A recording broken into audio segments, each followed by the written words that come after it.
จักทุกข์เมื่อไหร่ใจก็เห็นรู้จักปล่อยจักวางเมื่อไหร่ใจก็เย็นรู้จักเป็นเมื่อไหร่ใจก็สบายขอนอบน้อมแด่พระรัตนตรัยคือพระพุทธพระธรรมพระสงฆ์คุณพระพุทธที่สูงล้ำคุณพระธรรมที่สูงส่งคุณพระสงฆ์ที่สูงเลิศอันก่อเกิดเป็นพระรัตนตรัยขอถวายความเคารพนอบนบพระมหาเถรานุเถระทุกรูปทุกตนขอเจริญพรศรัทธาป้าออกแม่ออกนักศีลนักบุญท่านผู้ฟังทุกท่านทุกคนวันนี้เป็นวันพุธที่17วันพุธที่17เดือนพฤศจิกายน2564ซึ่งตรงกับขึ้น13ค่ำเดือนยี่13ค่ำเดือนยี่แห่งวัน2วันก็จะเป็นเดือนยี่เป่งคือวันที่19ตามประเพณีทางล้านนาของเราก็จะมีการจัดกิจกรรมต่างๆสมัยก่อนหน้านี้แต่ช่วงนี้ก็มีการดรอปลงมาเกี่ยวกับเรื่องประเพณีต่างๆซึ่งหลายอย่างก็จัดบ่ได้เพราะว่าเป็นการรวมคนที่จะมารวมกันหลายๆคนหลายๆท่านซึ่งเป็นการเสี่ยงต่อการติดโรคไวรัสโคโรนาที่กำลังระบาดกันอยู่โดยเฉพาะประเทศไทยนี้ก็ยังเป็นประเทศที่ยังมีผู้ติดเชื้อนักเป็นลำดับต้นๆทีเดียวและก็ที่สำคัญคือจังหวัดเชียงใหม่ของเฮานั้นก็มีผู้ติดเชื้อนักหลายก็เลยบอกดูตั้งแปลงทำกิจกรรมเกี่ยวกับงานยี่เป่งกันบางผู้บางท่านเคยม่วนเคยมีความสุขในช่วงเทศกาลนี้เนาะได้ร่วมกิจกรรมกันแต่ปีนี้ก็คงจะบ่ได้มีบรรยากาศแบบนั้นละปกตินี่จะยินเสียงประทบประทัดเสียงตุ้มต่ำๆกันเป็นการจิบูชาคุณของพระพุทธเจ้าแต่งกรมลอยกรมไปอย่างกันต่างๆแต่ปีนี้เพิ่นของงดเกี่ยวกับเรื่องหมู่นี้ก็เลยหมดโอกาสที่จะได้ม่วนได้งานกันเหมือนแต่ก่อนก็คงจะเอาไปยกยอดในปีต่อไปเนาะศรัทธาปีหน้าก็คงจะดีละคงจะหายหมดโควิดคงจะอำลาโลกไปแล้วเนาะญาติโยมเพราะว่ามันมีเกิดมันก็ต้องมีดับกันมันก็มีแต่รู้สึกว่ามันจะใช้เวลาเหมือนทีเดียวกว่ามันจะดับเพราะว่ามันมีความรุนแรงและมีความโดยเฉพาะในเรื่องของการติดเชื้อมันติดง่ายถ้ามีการทำกิจกรรมร่วมกันต่างๆมันก็เสี่ยงต่อการที่จะติดโรคนี้ได้ก็บอกเป็นยังเนาะศรัทธาเอาไว้ปีหน้าปีในกันบางบางแห่งเพิ่นก็ได้เตรียมงานกันนะวางแผนทำโครงการว่าจะทำบุญอันนั้นบุญอันนี้ก็คงจะสวดไปคงจะบ่ได้ทำกันก็บ่เป็นยังเนาะศรัทธาเอาไว้วันหน้าก็คงจะ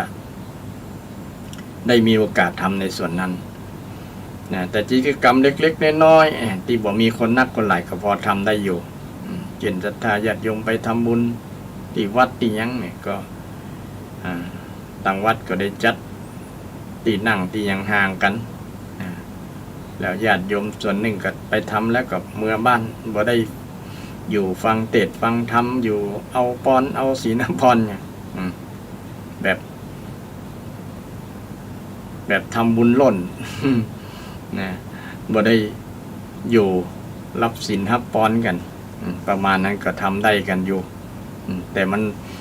อย่างว่ามันบ่แล้วใจเนาะศรัทธาท่านผู้ฟังทั้งหลายเอาเคยทำมากันหลายปีเป็นประเพณีเนาะเป็นประเพณีที่ทำกันมาเมินหลายช่วงอายุคนสืบต่อกันมาจนถึงปัจจุบันนี้ประเพณีต่างๆก็สร้างความสุขสร้างความดีงามสร้างสามัคคีธรรมต่างๆมันทำให้เกิดสิ่งที่ดีๆงามเกิดขึ้นแต่ว่าที่อย่างว่านะเขา เมื่อมีสถานการณ์แบบนี้ก็ต้องป้องกันไว้ก่อนนะป้องกันไว้แต่บ่ถึงกับเราจะกลัวจนว่ามีตกกังวลนอนบ่หลับกินบ่หลับนี่ก็จะบ่ถูกต้องเช่นเดียวกันเราก็ยังใช้ชีวิตตามปกตินี่แต่ว่าก็ต้องระมัดระวังเกี่ยวกับเรื่องหมู่นี้เพราะว่าบ่คือมันเสี่ยงต่อการติดเชื้อโรคถ้าติดมาแล้วก็เสี่ยงที่จะถึงกับสูญเสียชีวิตได้เพราะถึงวันนี้ก็มีคนเสียชีวิตเกี่ยวกับเรื่องนี้เป็นจำนวนร้อยเป็นจำนวนหลายสิบก็สร้างความสูญเสียบุคลากรที่เป็น ผู้ที่มีความรู้ความสามารถหลายๆผู้หลายๆท่านโควิดฆ่าชีวิตท่านเหล่านั้นไปก็ต้องแสดงความเสียใจกับการจากไปของท่านผู้ที่เสียชีวิตด้วยโรคโควิดนี้กับทุกท่านทุกคนหรือบางท่านกำลังตกอยู่ในสถานการณ์ที่ติดเชื้ออยู่ในสถานการณ์ที่กักตัวอยู่ที่บ้านไปไหนก็บ่ได้ก็ตั้งรายการก็คือกำลังใจนะศรัทธาญาติโยมก็น้ำจิตน้ำใจของแต่ละท่านก็แต่ละคนก็บ่ได้ละกันนะโดยเฉพาะสังคมชาวพุทธของเฮาเนาะเอื้อเฟื้อชาวไทยของเฮาเนี่ยจะเอื้อเฟื้อเผื่อแผ่ช่วยเหลือเกื้อกูลกันบ่ละบ่กว้างกันนะเห็นดูกันสงสารกันช่วยกันนะส่งข้อกันยามที่มีปัญหาต่างๆไปมานี่เป็นความงดงามนะเป็นวัฒนธรรมที่ดีของชาวพุทธของชาวไทยของเฮาญาติโยมเมื่อมีเหตุมีภัยต่างๆเกิดขึ้นกับ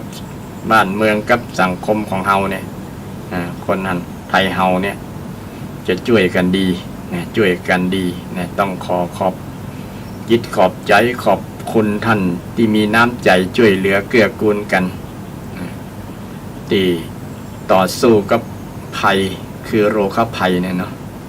ที่มันเกิดขึ้นกับไม่เฉพาะประเทศไทยของเราทั่วโลกเลยซึ่งก็เป็นปรากฏการณ์ที่คนทั่วโลกได้เรียนรู้ได้รู้จักกับโลกนี้และก็รู้จักวิธีป้องกันรู้จักโรคถือว่าเป็นประสบการณ์ของชีวิตนะประสบการณ์โดยตรงของชีวิตที่จะเรียนรู้ว่าโรคนี้เกิดจากสาเหตุอันยังแล้วก็มีอิทธิพลมีอันตรายจะได้กับชีวิตของเราก็จะได้ป้องกันได้ระมัดระวังกันบ่ให้โรคนี้มากำมาไกลในใกล้ชีวิตของเราในฐานะรายการธรรมะเพื่อสืบสานและเพิ่มแรงบันดาลใจจากวัดสถานก็ขอกำลังจิตกำลังใจท่านที่กำลังประสบกับสถานการณ์โรคโควิดกันอยู่โดยเฉพาะผู้ติดเชื้อกำลังรักษาอยู่ที่โรงยาอยู่ที่โรงอย่างสนามโรงพยาบาลสนามก็ดีโรงยาของภาครัฐ ของเอกชนก็ดีเนาะที่ไปรักษาตัวอยู่ก็ตั้งรายการก็คือกำลังจิตกำลังใจทุกท่านทุกคนก็เป็นเพื่อนกับศรัทธาญาติโยมทุกท่านทุกคนที่ ที่เป็นเพื่อนร่วมเกิดแก่เจ็บตายบอกว่าท่านจะเป็นเชื้อชาติศาสนาใดก็ตามที่อยู่ในประเทศไทยก็ถือว่าเป็นพี่เป็นน้องกันศรัทธาญาติโยมเมื่อมีเพศภัยต่างๆเกิดขึ้นเราก็จะได้ช่วยเหลือเกื้อกูลกันช่วยเหลือเกื้อกูลกันการช่วยเหลือเกื้อกูลกันนี่ก็เป็นมงคลชีวิตอย่างหนึ่งเหมือนกันเนาะญาติโยมในมีคำสอนพุทธเจ้าอยู่ในมงคล38ประการเป็นการทำสิ่งที่เป็นที่ดีให้กับชีวิตของเราการช่วยเหลือเกื้อกูลกันโดยเฉพาะมงคล38ประการพระพุทธเจ้าก็ได้ตรัสไว้ว่าการสงเคราะห์ยานันจะสังฆโหยาตกานันจะสังฆโหเนาะมีคำบาลีว่ายาตกานันจะสังฆโหแปลว่าการสงเคราะห์กันการช่วยเหลือเกื้อกูลญาติถือว่าทุกคนนี่เป็นญาติเป็นเพื่อนร่วมเกิดแก่เจ็บตายกันปกติญาตินั้นจะมี2ญาติเนาะญาติโยมญาติทางโลกญาติทางธรรม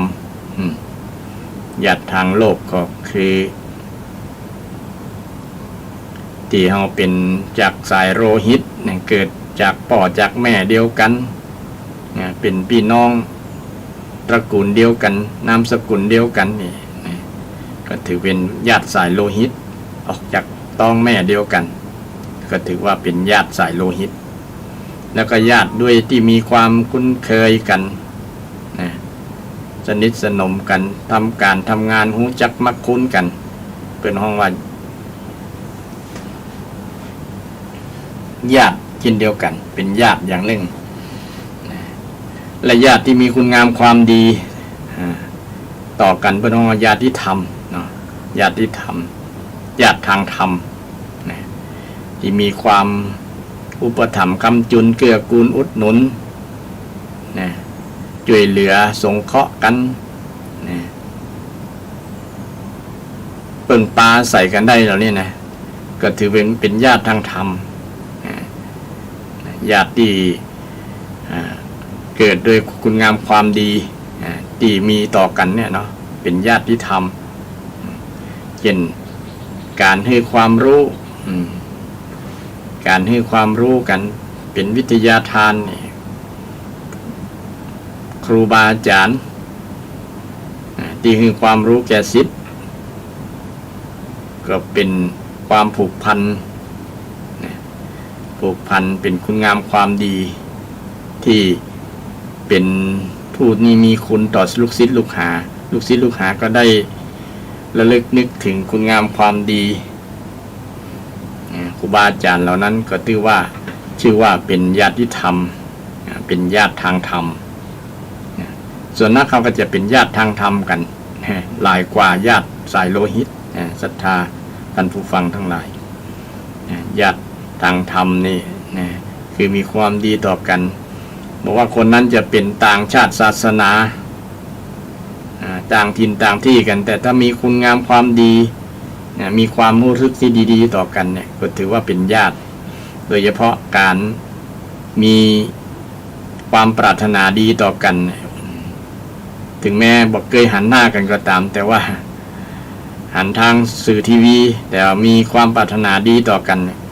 ไอ้ความปรารถนาดีต่อกันนี่คือเมตตาศรัทธาญาติโยมภาษาพระว่ามีเมตตาอย่างพุทธเจ้าของเฮานี่สอนให้คนมีเมตตาต่อกันนะญาติโยมมีเมตตาต่อกันบ่เลือกชนชั้นวรรณะ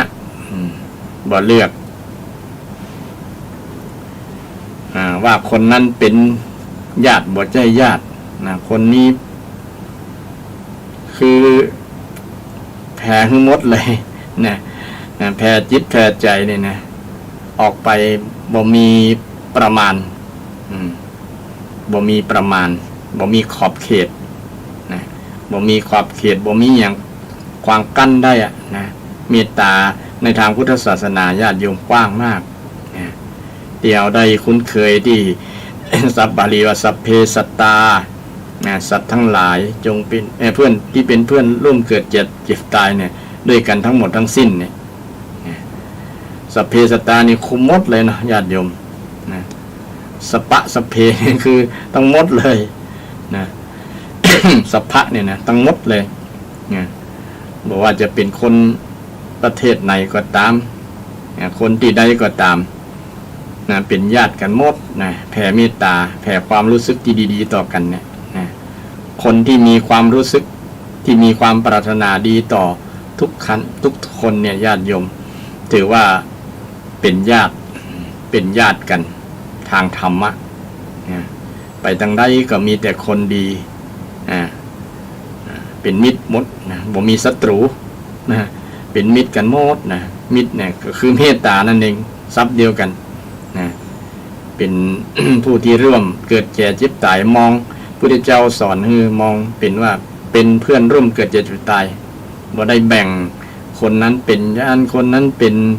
นับถืออันนั้นเฮาจะบดแผ่ให้เฮาจะบ่ปรารถนาดีให้เนี่ยพุทธเจ้าบ่ได้สอน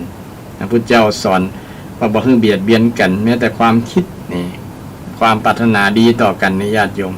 เป็นหลักการทางพุทธศาสนาพุทธเจ้าได้สอนนะในหลักการ พุทธศาสนานี่ก็มีนักปราชญ์ราชบัณฑิตที่นำเอาความรู้เนี่ยไปแต่งเป็นบทภาษาบาลีที่ศรัทธาได้กล่าวคำแผ่เมตตาแผ่หยาดน้ำคำหยาดน้ำนี่ที่เราคุ้นเคยกันอิทังทานะกัมมังนิปปานะปัจจโยโหนตุโนนิจังเนี่ยนะโหตุโนนิจังอิตังศีละกัมมังนิปปานะปัจจโยโหนตุโนนิจังอิตังภาวนากัมมังนิปปานะปัจจโยโหนตุโนนิจังนี่ต่อมาก็เคยถามว่าไผ่แต่งคนนี้นะก็คือคงนักปราชญ์ในล้านนาของเราเนี่ยญาติโยมเนี่ยบทเนี่ยคือท่านได้รับอานิสงส์รับอิทธิพลมาจากพุทธศาสนาก็เลยนำเอาบทเนี่ยมาแต่งไว้แล้วก็เมื่อได้รับการจากทางพุทธศาสนาสอนให้แผ่เมตตากับทุกสรรพสัตว์ทั้งหลายนะสัพเพสัตตาสุขิตาโหนตุทุกขาปมุญจันตุเนี่ยคือต้องปนจากทุกเน้อนี่ทุกขาปนจากทุกปมุญจันตุแปลว่าปนจากนะปนจากทุกขาจากทุกปนจงปนนะปมุญจันตุเนี่ยปัดมุดจันตุจงปนนะบางตีเป็นสอนปมุญแปลว่าปล่อยมุญจะแปลว่าปล่อยแต่มุดจะนี่แปลว่าพ้นนะพ้นจากทุกทุกขาจากทุกคือทำความทำจิตทำใจคือมีเมตตาคือมีกรุณาอยากจิตที่มีกรุณาคือจะให้คนพ้นจากทุกข์มันเป็นคุณธรรมที่เลิศล้ำขึ้นมาแห่งญาติโยมเมตตายังว่าเมตตานี้เป็นคุณธรรมสูงอยู่แล้วกรุณายิ่งสูงกว่าขึ้นมาแห่งอย่างที่เป็นพระคุณของพระพุทธเจ้าว่าพระมหากรุณาธิคุณคือช่วยให้คนได้พ้นจากทุกข์อย่างเช่นเรามีความปรารถนาดีต่อคนที่กำลังประสบทุกข์นี่ประสบกับโรคภัยต่างๆนี่นะเราก็มีความปรารถนาส่งจิตส่งใจช่วยนะถึงแม้ส่งจิตส่งใจช่วยเราบ่ได้ไปช่วยด้วยมือตัวเราก็ตามก็เป็นผลดีเป็นผลดีเป็นสิ่งที่ เป็นสิ่งที่ดีงามเป็นสิ่งที่เป็นมงคลนะอย่างน้อยก็ทำให้เฮาเนี่ยมีความสุข มีความดีงามเกิดขึ้นนะมีคุณธรรมที่สูงขึ้นนะคุณธรรมที่ฮ้องว่าเมตตากรุณามุทิตาอุเบกขาเป็นพรหมวิหารเนี่ยเป็นคุณธรรมที่อยู่กับผู้ที่มีจิตอันประเสริฐพรหมแปลว่าผู้ประเสริฐ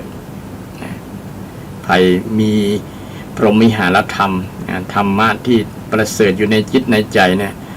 มันจะมีความสุขมีความร่มเย็นมีความร่มเย็นเป็นการสงเคราะห์กันโดยทางอ้อมหรือว่าโดยทางตรงก็ได้โดยทางตรงตะกี้ได้อู้เรื่องกรรมแผ่เมตตากรรม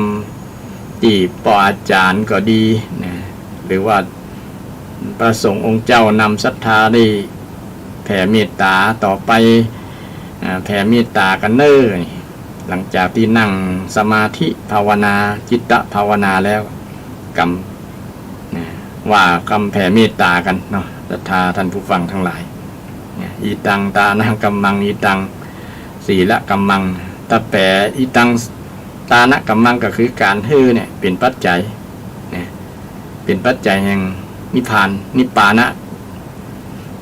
นิพพานจะได้นำมาอู้พูดญาติโยมรู้รายละเอียดแต่ก็ว่าคำว่านิพพานนี่อู้โดยสังเขปโดยสรุปก็คือการพ้นจากทุกข์นั่นเองการหลุดพ้นจากทุกข์สภาพที่พ้นจากทุกข์เนี่ยคือนิพพานสภาพจิตใจที่พ้นจากทุกข์คือนิพพานสภาวะที่จิตใจพ้นจากทุกข์คือนิพพานการฮือนี่ก็เป็นเหตุปัจจัยอย่างหนึ่งเหมือนกันอีตังตานะกัมมังเนี่ยก็ทำให้พ้นจากทุกข์ได้เช่นเฮาฮือ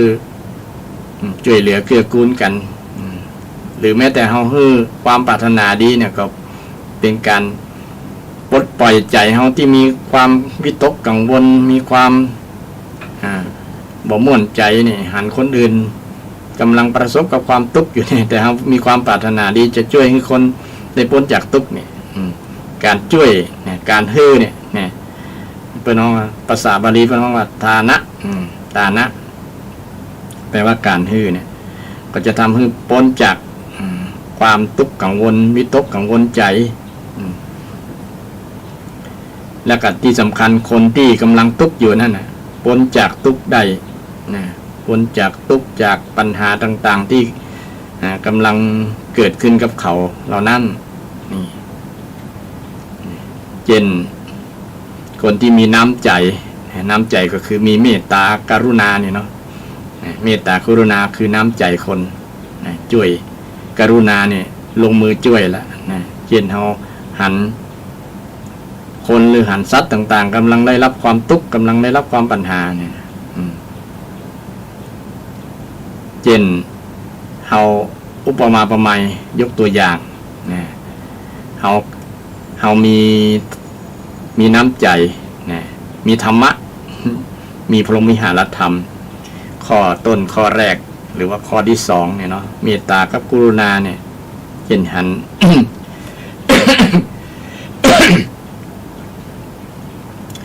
หันสุนัขหรือว่าหันหมาศรัทธาญาติโยมเอากับมีเมตตาเกิดขึ้นนะหมาตัวนี้น่าเอ็นดูน่าฮักน่าจังก็นำไปเลี้ยงที่บ้านจิตใจที่ฮักมันเอ็นดูมันตอนนี้เนี่ยเป็นเมตตาและกรุณายามที่หันมันกำลังทรมานอยู่มันได้รับอุบัติเหตุก็ตามยังก็ตามพามันไปรักษาหรือว่าเอายาให้มันหายป่วยหายจากเจ็บไข้ได้ป่วยนั่นน่ะเมื่อมันกิริยาหรือว่าอาการจิตใจความคิดที่ช่วยสัตว์ในส่วนนี้ช่วยหมาช่วยสุนัขเนี่ยนะชื่อว่ามีกรุณาละคือเอาไปได้ช่วยเมื่อหันสุนัขหรือหมาหรือสัตว์เลี้ยงต่างๆที่เรานำมาเลี้ยงมันได้พ้นจากสภาวะทุกข์นั้นหมดแล้วนะมันหายจากเจ็บจากโรคจากภัยแล้วนะเราก็ม่วนใจคนที่ม่วน นักกว่านั้นก็คือคนที่กำลังพ้นจากทุกข์นะได้พ้นจากทุกข์แล้วพ้นจากความเจ็บแล้วนะอย่างสุนัขเนี่ยนะมันได้เกิดอุบัติเหตุนะอย่างไปถูกอวัยวะของมันถูกแข้งถูกขาทำให้ขามันหักมันเจ็บมันเป็นแผลอย่างนะเมื่อรักษาเอาไปรักษานำมันไปหาหมอหายานะมันก็หายจากความเจ็บนั้นนะอาการหรือว่าสภาพจิตของเรานะชื่อว่าเป็นคนมีกรุณาธรรมนะแล้วก็มีความสุขนะมีความสุขเกิดจากการได้หันสัตว์เหล่านั้นได้พ้นจากทุกข์นะ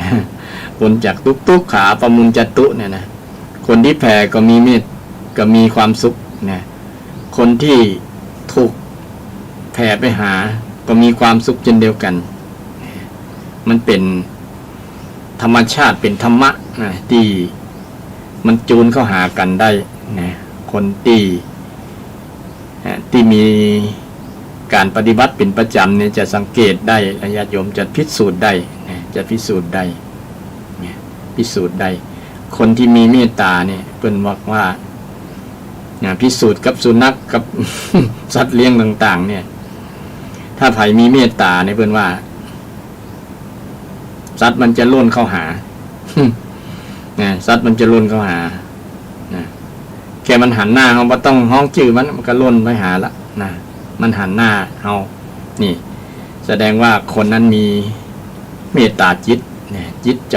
มีเมตตามีความปรารถนาดีต่อมันนะมันก็ฮู้สัตว์แต่ว่ามันอุปสรรคคนบ่ได้ นี่เป็นเครื่องพิสูจน์ที่ว่าคนที่มีเมตตาเนี่ยแม้แต่สัตว์ก็ยังชอบก็ยังฮักเขายังฮักคนที่มีเมตตานะเป็นการบ่งชี้ถึงว่าคนนั้นมีจิตเมตตานะสัตว์มันก็ยังชอบนะมันกระดิกหางพ้องมันหล่นเข้าไปหาแต่กรณีที่เฮาไปแล้วมันหล่นหนีเนี่ย สัตว์หล่นหนีแสดงว่าคนนั้นบ่มีเมตตาละนะใจห้ายใจ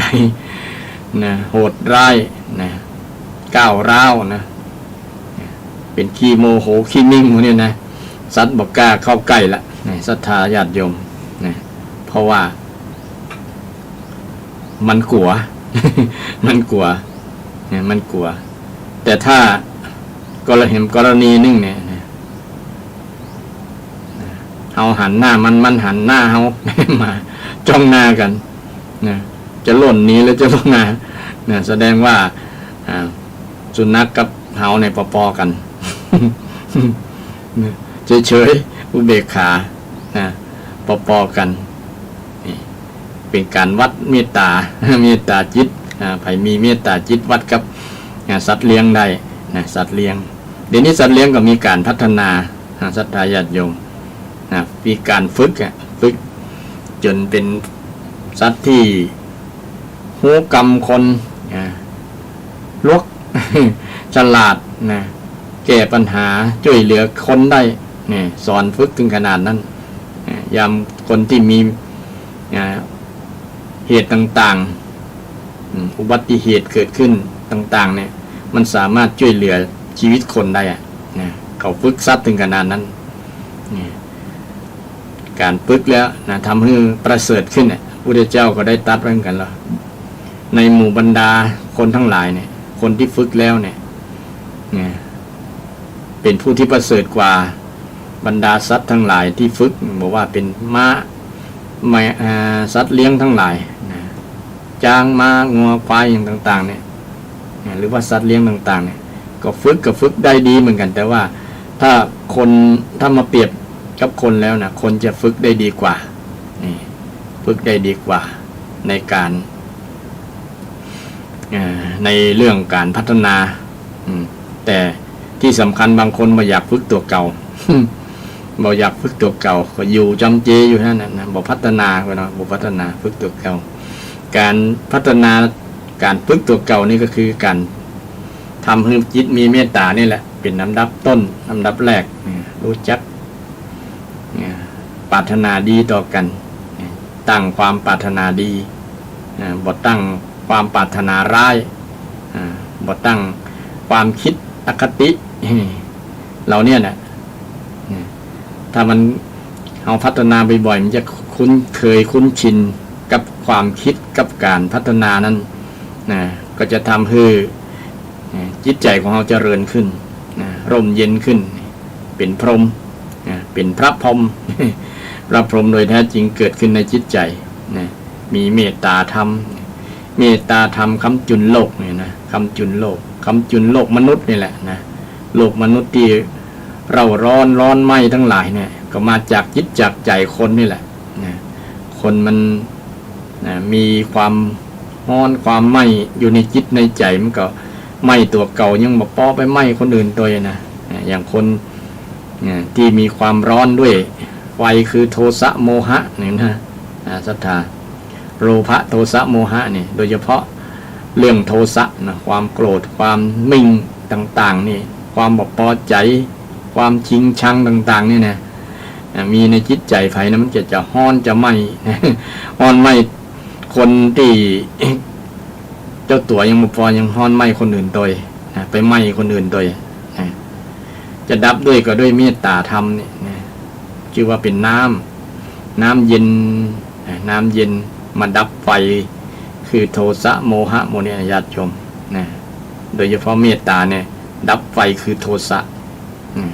ความปัทุษร้ายโทสะแปลว่าปัทุษร้าย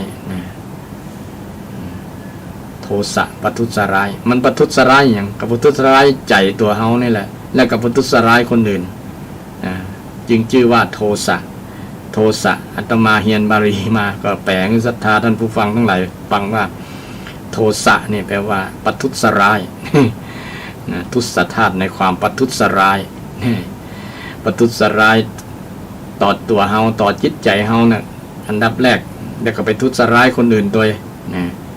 ซึ่งพฤติกรรมมันแสดงออกด้วยกรรมโอ้กรรมจาก็ดีด้วยพฤติกรรมการกระทำก็ดีมันออกมาจากโทสะนี่แหละหลักเงาต้นตระกูลของมันแต่หลักเงาจริงๆเลยก็คืออวิชชาความบ่ฮู้นี่แหละในทางพุทธศาสนา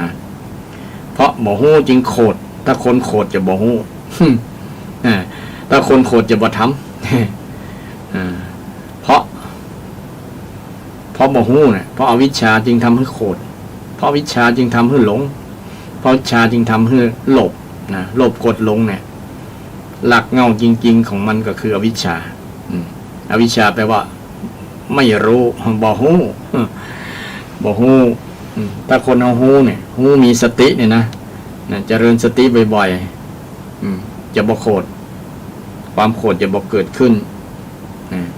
เจริญสติสติปัฏฐาน4นี่ญาติโยมก็เพื่อบ่ทำบ่เปิดโอกาสให้อกุศลทั้งหลายโลภะโทสะโมหะเกิดนั่นแหละเจริญสติเจริญสมาธิหมดเนี่ยนะก็เป็นวิธีที่จะระงับอกุศลทั้งหลายบ่ให้เกิดเพราะอกุศลทั้งหลายเกิดแล้วมันก็จะเป็นทุกข์เป็นปัญหาต่างๆครับจิตกับใจของเรานี่เรื่องธรรมะ ที่มันเป็นตัวหลักฐานของจิตใจของคนเราที่จะทำให้คุณงามความดีต่างๆเกิดขึ้นหลายๆที่อาตมาได้ยกคาถาที่นักปราชญ์ราชบัณฑิตทางล้านนาได้แต่งมาเกี่ยวกับที่ว่าบทแผ่เมตตาเนี่ยเนาะอิตังตานะกัมมังอิตังศีละกัมมังเนี่ยคนรักษาศีลการรักษาศีลก็จะเป็นปัจจัยให้ดับทุกข์ได้ก็คือนิพพานเป็นปัจจัยแห่งนิพพานลองสังเกตคนสังคมในครอบครัวเอาสังคมใกล้ชิดตัวเฮานี่ญาติโยมต่างคนก็ต่างรักษาศีลคือบ่ละเมิดสิทธิเรื่องชีวิตกันก็ดีเรื่องทรัพย์สินกันก็ดีบ่ละเมิดเรื่องคู่ครองกันก็ดีนี่คือสำรวมระมัดระวังบ่ให้มันเกิดขึ้นก็ชื่อว่ารักษาศีลได้ รักษาร่างกายและ พฤติกรรมของตัวเก่าก็คือบ่ให้ไปเสพสิ่งเสพติดทั้งหลายมีสุรามีอะไรเป็นต้นเครื่องมึนเมาต่างๆเนี่ยนะใครทำได้คนนั้นก็จะคือว่านะใกล้นิพพานนะจะหมดทุกข์ได้นะบ่มีปัญหาหมดทุกข์ได้รักษาศีลศีลห้าเนี่ยญาติศรัทธาท่านผู้ฟังทั้งหลายนี่อีตังศีละกัมมังนิปปานะปัจจโยโหนตุโนนิจจังอย่างที่เราได้ฟังเวลาพระเปิ้นปันศีลเนาะเปิ้นจะสรุปว่าสีเลนะสุขติงยันติสีเลนะสุขติงยันติสีเลนะด้วยศีลนะเพราะศีลก็ได้นะสีเลนะสุขติงคนจะไปดีก็ด้วยศีลนะสุขติงสุขติเนี่ยนะจะถึงสุขตินะสีเลนะสุขติงยันติสีเลนะโภคสัมปทาจะถึงโภคทรัพย์คนจะถึงโภคทรัพย์มีความได้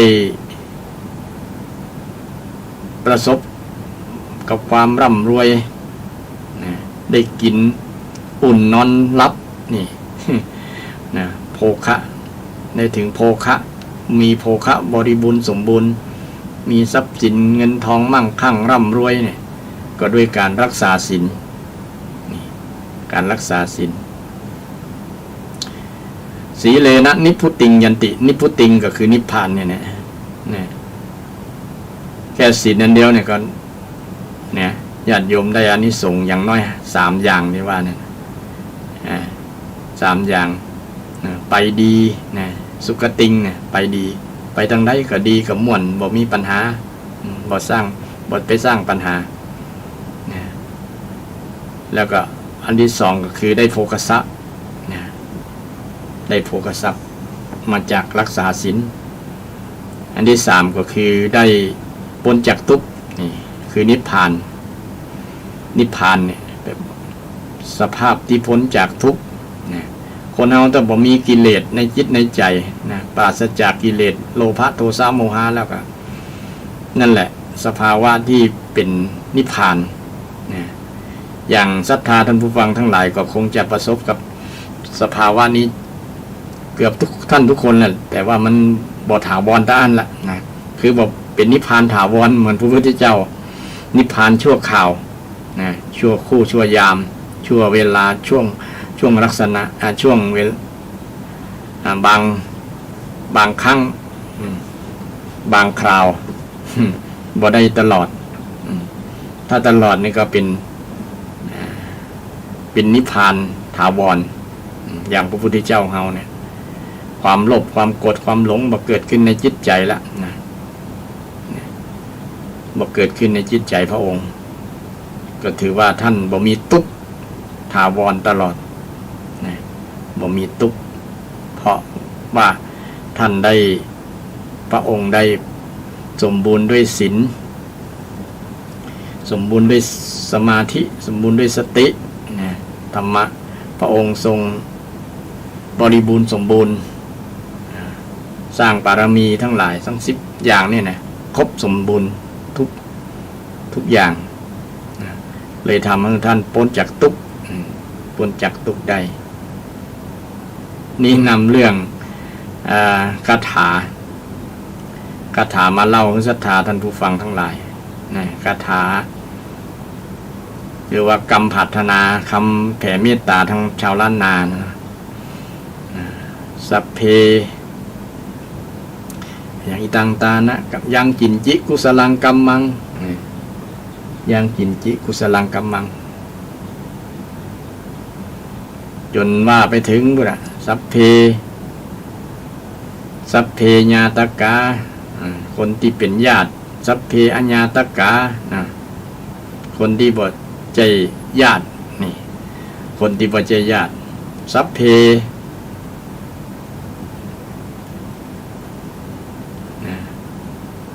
เปตาเนาะสัพเพเปตาคนที่ผู้ที่เป็นเปรตผู้ที่ล่วงลับไปแล้วนะเป ตะผู้แต่แปลว่าผู้ล่วงลับไปแล้วสัพเพเปตาสัพเพ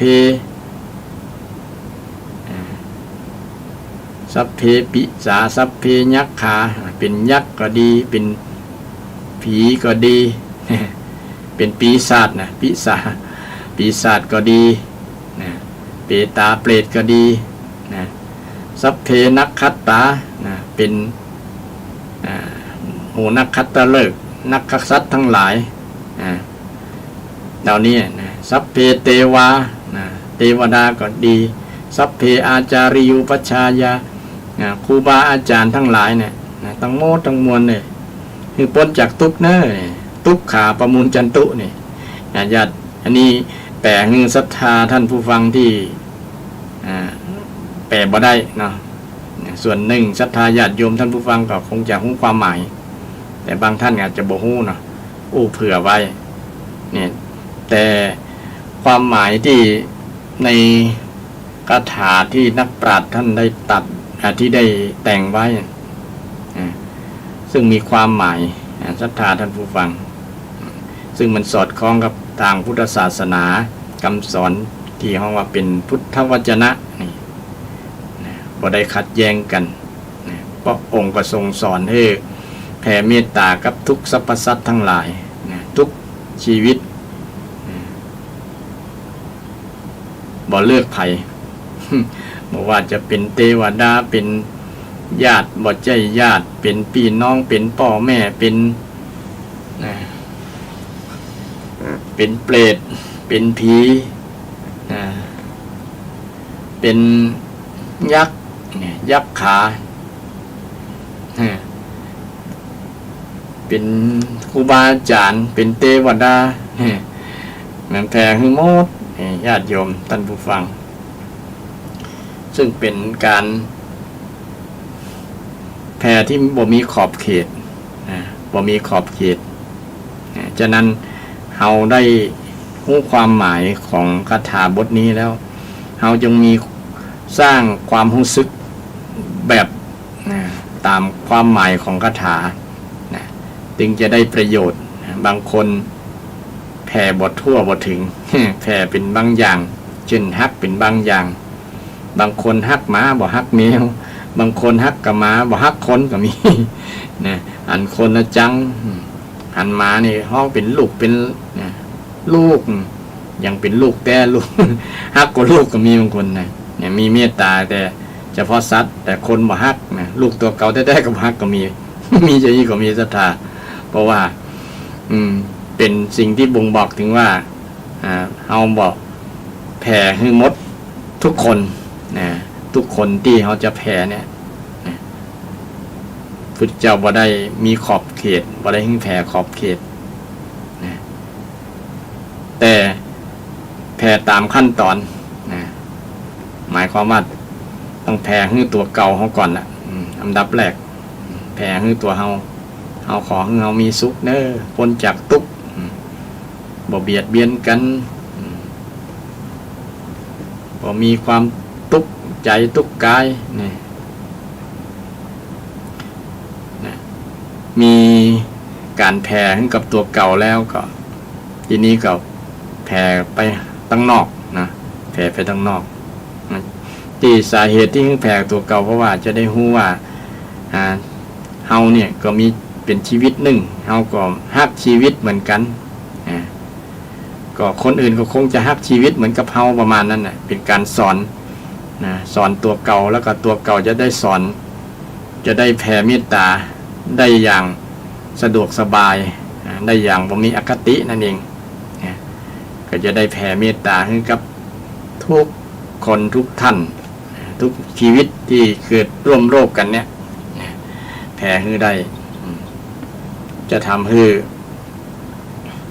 จิตใจของเฮาเนี่ยเป็นผู้ที่เต็มเปี่ยมด้วยเมตตาธรรมญาติโยมคนในโลกที่มีเมตตาแผ่เมตตาด้วยจิตด้วยใจจริงๆแล้วมันจะทำให้โลกเย็นสงบตึงวันนี้มันร้อนด้วยกิเลสด้วยโทสะด้วยโมหะด้วยโลภะมันก็เลยทำให้มีปัญหา อยู่บ่เย็นบ่เป็นสุขกันละนะอยู่บ่เย็นบ่เป็นสุขแค่การแผ่เมตตาเนี่ยก็เป็นการสงเคราะห์กันญาติโยมนะมันจะนำไปสู่การช่วยเหลือคือกรุณานะยื่นมือไปช่วยแล้วก็เนี่ยนะหันคนนั้นได้กำลังมีทุกข์มีปัญหาต่างๆเป็นว่าคนที่จะสงเคราะห์กันยามที่ญาติยามที่คนเอาที่ช่วยกันก็คือช่วยเกี่ยวกับเรื่องคนด้วยกันก่อนแล้วเนาะจะไปช่วยสัตว์ก็ต้องลองจากคน เพราะว่าคนนี้เป็นคนที่เป็นบุคลากรที่มีความสำคัญกว่าสัตว์นะสัตว์ถึงแม้ว่าเราจะฮักจะได้ก็ตามก็ยังบ่มีบุญคุณเท่าคนนะญาติโยมแต่บางคนว่าแย้งเนาะโอ้หมาบ้านข้าเจ้าเนี่ยมีคุณกว่าคนบางคน เนี่ยอันนี้ก็เป็นส่วนหนึ่งส่วนถูกเช่นเดียวกันแต่ว่าส่วนนักคนตั้งหลายนะญาติโยมอย่างน้อยก็มีความดีกว่าสัตว์ที่ญาติโยมเข้าใจว่ามันมีคุณอย่างน้อยก็สร้างบุญคุณหลายอย่างถือว่าบอกเป็นบุญคุณต่อเราโดยตรงก็เป็นบุญคุณต่อคนอื่นเนี่ยมันมีประโยชน์กว่าสัตว์เนี่ยฉะนั้นเปิ้นถึงเน้นเรื่องอันดับแรกเนี่ยช่วยเหลือคนช่วยเหลือญาติแต่การแผ่เมตตาเนี่ยบ่ใช่ญาติก็ตาม แต่ญาติเนี่ยบ่งบอกถึงผู้ใกล้ชิดเนาะผู้ใกล้ชิดที่เป็นพ่อเป็นแม่เป็นพี่ป้าน้าอาเป็นคนที่ร่วมงานกันอันนี้นะถือว่าจะเป็นญาติสายโลหิตก็ตามญาติความคุ้นเคยก็ตามญาติทางธรรมก็ตามนี่ที่เรารู้จักมักคุ้นไปมาหาสู่กันนะอยู่กันอยู่ในบ้านเดียวกันสังคมเดียวกันนี่เราก็จะต้องนึกถึงคนส่วนนั้นก่อนนะที่จะได้ยื่นมือไปช่วยนะยามที่เขามีปัญหาเช่นยามที่เกิดเพศภัยต่างๆเนี่ยยามที่เขาช่วยเหลือตัวเก่าไม่ได้นะสังคมไทยเราจะหันภาพนี้ชัดเจนเนี่ยโยมเวลามีคนมีปัญหาญาติพี่น้องมีปัญหาเนี่ยสังคมไทยจะช่วยกันมีปัญหาจะเอื้ออาทรกันยื่นมือมาช่วยบางครั้งบ่ช่วยด้วยทรัพย์เงินทองก็ช่วยด้วยคำกำจาด้วยคำปรึกษาหารือคือคำแนะนำต่างๆเวลาบางคนนี่มีปัญหานะมันนึกบ่ออกบอกบ่ถูกเนาะคิดบ่ได้นะมันมืด8 ด้านมืด8 ด้านคิดบ่ได้ก็ต้อง บางครั้งก็ต้องอาศัยคนที่แนะนำเป็นเปิ้นห้องว่าอย่างก็เป็นกัลยาณมิตรเนี่ยกัลยาณมิตรมีคำว่ามิตรด้วยมีคำว่าเมตตาด้วยนะคนที่มีความปรารถนาดีต่อกันเนี่ยเปิ้นถึงแนะนำดีมิตรที่ดีเนี่ยกัลยาณมิตรเนี่ยนะมิตรที่แท้เนี่ยเปิ้นถึงบ่เอาเปรียบมีกรุณาในจิตในใจอยู่แล้วมีมุทิตาอยู่ในจิตในใจแล้วก็มีอุเบกขาอยู่ในจิตในใจพรหมวิหารทั้ง4เนี่ยมีในจิตในใจของกัลยาณมิตรกัลยาณมิตรคือเพื่อนที่ช่วยเหลือโดยที่บ่ต้องหวังผลตอบแทนแต่ช่วยเพื่อที่จะให้พ้นจากทุกข์นั่นเองพ้นจากปัญหาเมื่อหันคนพ้นจากปัญหาไปแล้วเนี่ยก็จะมีความสุขคนที่มีจิตใจสูงมีกรุณาธรรมมีเมตตาธรรมกรุณาธรรมมุทิตาธรรมก็อุเบกขาธรรมเนี่ยศรัทธาท่านผู้ฟังท่านเหล่านั้นจะมีความสุขเกิดจากการช่วยคนโดยเฉพาะการช่วยสงเคราะห์ญาติสงเคราะห์ญาติ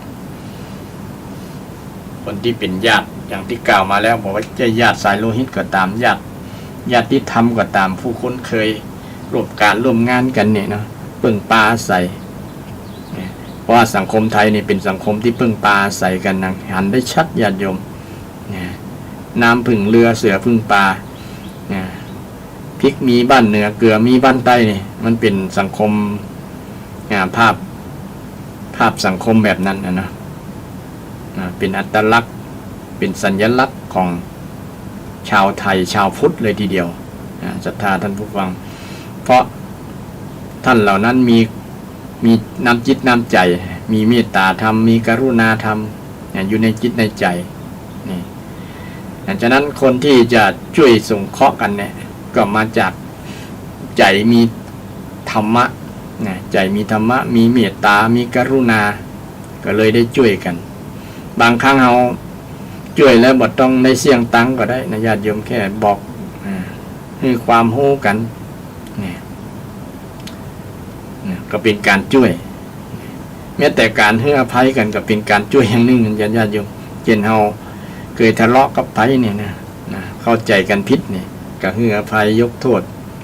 อโหสิกรรมเหมือนกันบ่มีเวรมีกรรมต่อกันเนี่ยก็เป็นการช่วยอย่างหนึ่งช่วยให้สถานการณ์นั้นที่เคยตรึงเครียดที่เคยทุกข์เคยบ่ม่วนอกบ่ม่วนใจหันหน้ากันแล้วบ่ม่วนอกบ่พูดจาต่อกันถ้าต่างคนต่างให้อภัยกันแล้วน่ะความรู้สึกมัน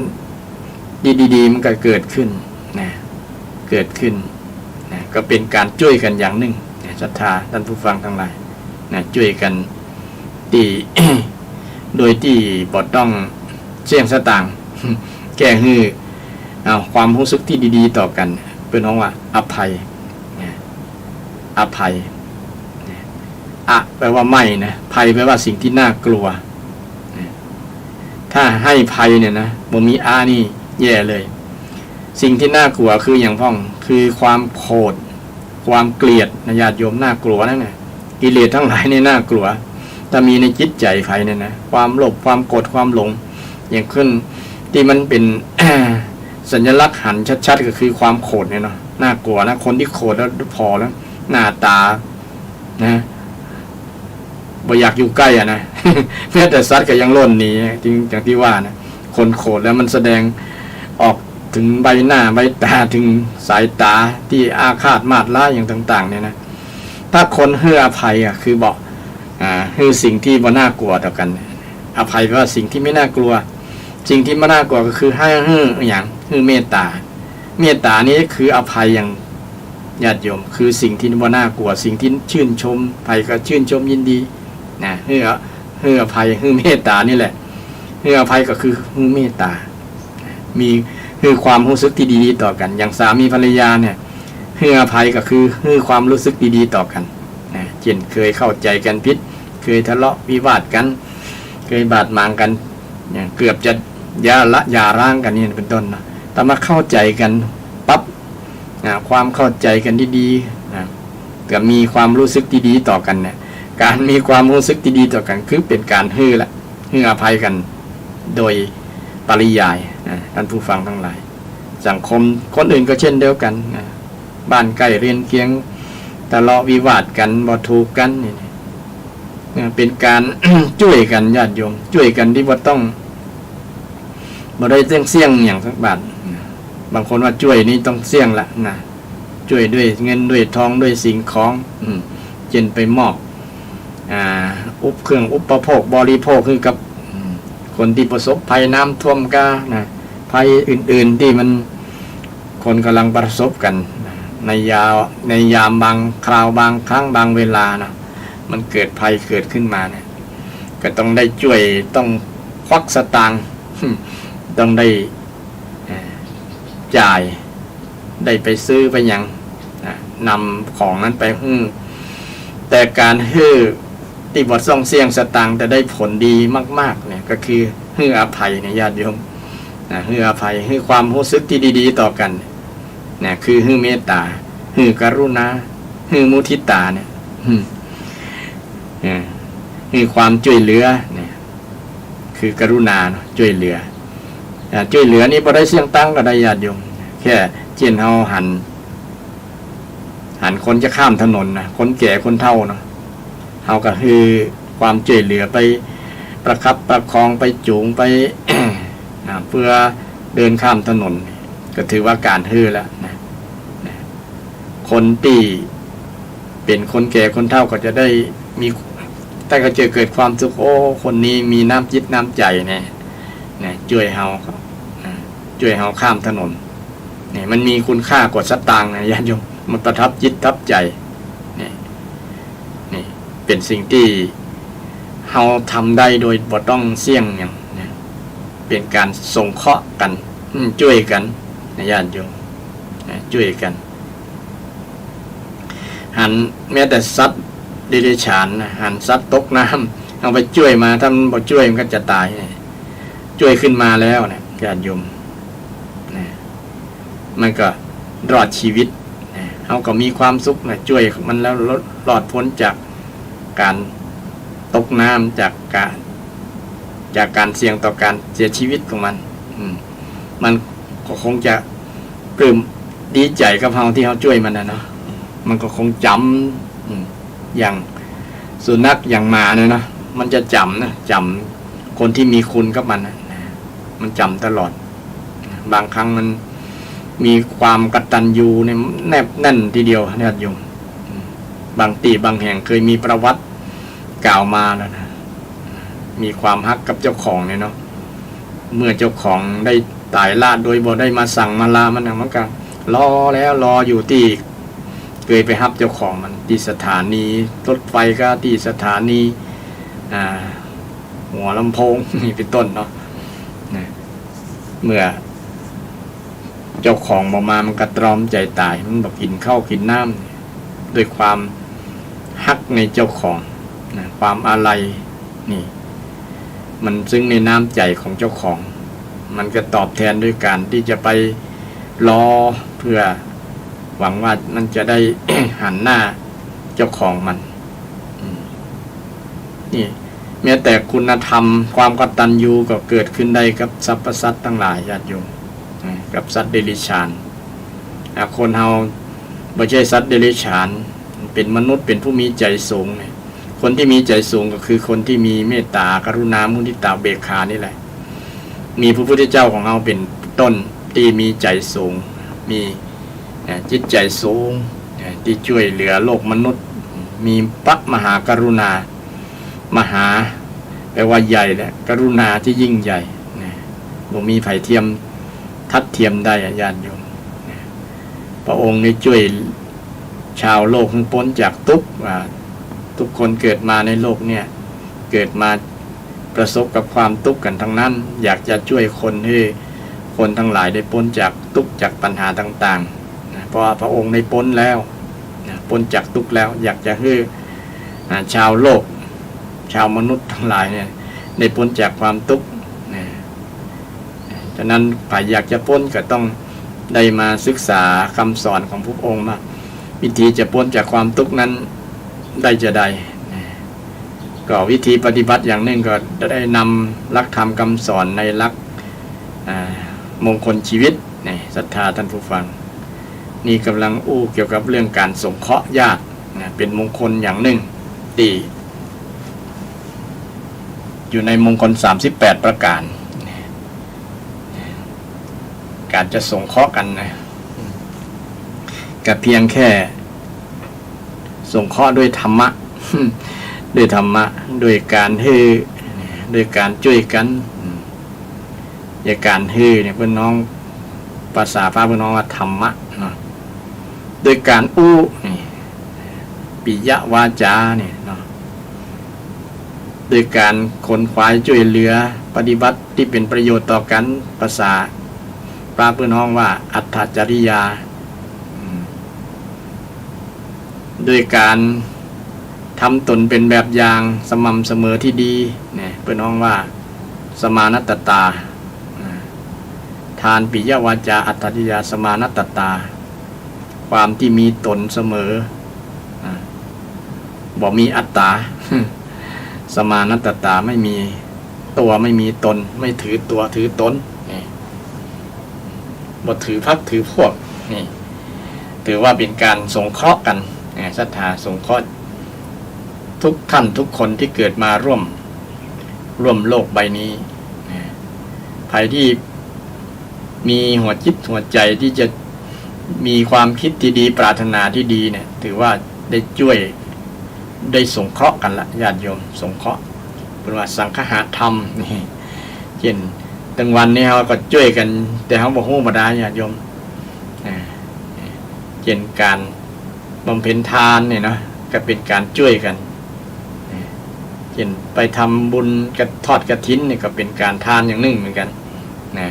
เป็นการบำเพ็ญทานแต่ทานนี้เป็นทานที่เพื่อนน้องการทานทานที่ให้ตามการสมัยตานกฐินในช่วงเวลา1 เดือนเนี่ยถึงเดือนยี่เป็งนี่ก็หมดเขตละจากออกพรรษามาถึงยี่เป็งก็เป็นการให้ยังศรัทธาไปให้ผ้าถวายผ้านี่ก็เป็นการให้ทานนะ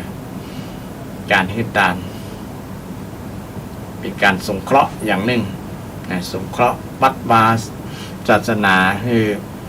มีความเจริญเป็นการอุดหนุนสนับสนุนกิจวัตรประสงค์ที่ประสงค์จำพรรษาในวัดนั้นเพื่อให้ประสงค์ได้มีกำลังจิตกำลังใจกำลังกายที่จะได้ศึกษาเราเรียนพระธรรมวินัยแล้วก็ประพฤติปฏิบัติแล้วก็นำคำสอนพุทธเจ้ามาบอกมากล่าวให้ศรัทธาท่านผู้ฟังทั้งหลายได้รู้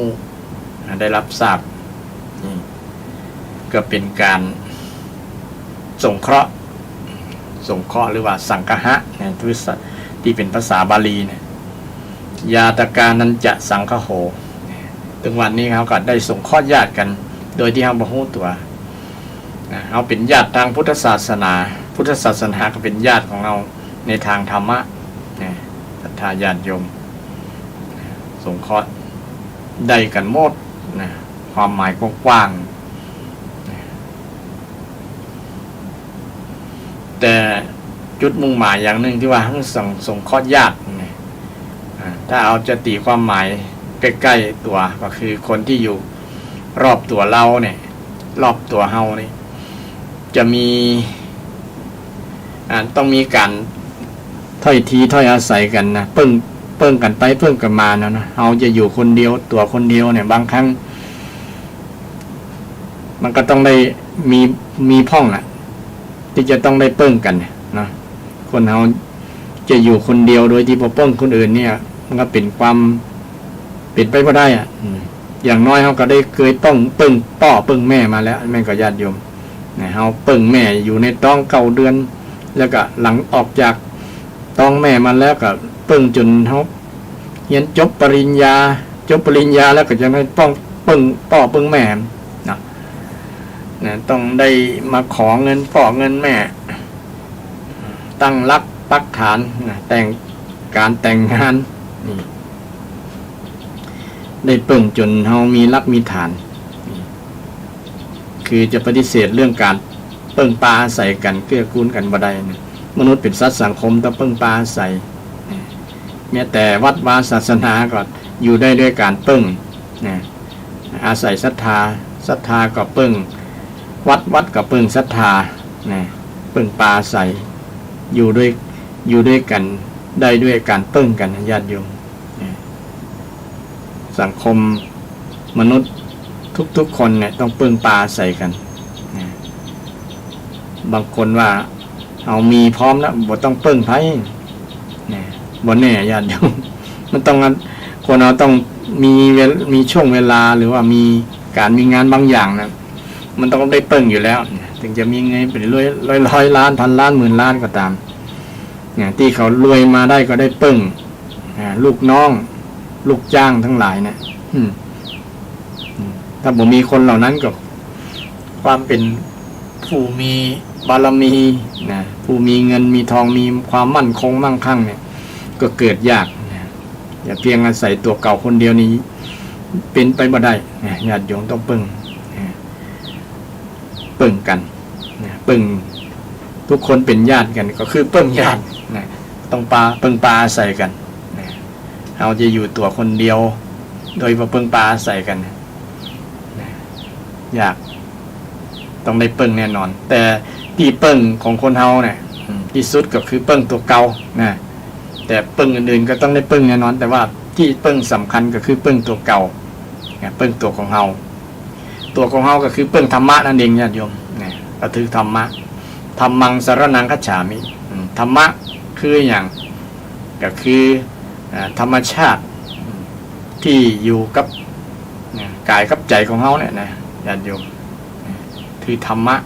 อย่างที่ตะกี้เนี่ยได้เกี่ยวกับเรื่องพรหมวิหารธรรมเนี่ยก็เป็นธรรมที่เราต้องเปิ้งกันเราต้องได้เปิ้งต้องได้อาศัยถ้าเราบ่มีอาศัยธรรมะแหละเขาก็อยู่ลำบากอยู่ลำบากอยู่บ่ได้ธรรมถึงเป็นที่เปิ้งจริงๆเมตตาเนี่ยก็เป็นที่เปิ้งเป็นที่เปิ้งของเปิ้งจิตเปิ้งใจถ้าต่างคนต่างมีเมตตากันแล้วเนี่ยญาติโยมโลกใบนี้ก็อยู่สงบร่มเย็นแต่บ่มีเมตตาเนี่ยเนาะต่างคนต่างเอารัดเอาเปรียบกันบ่มีความปรารถนาดีต่อกันหันแก่ตัวหมู่นี่นะบ่ฮู้จักคือกันเนี่ยบ่ฮู้จักแบ่งปันกันนี่สิ่งเหล่านี้แหละเป็น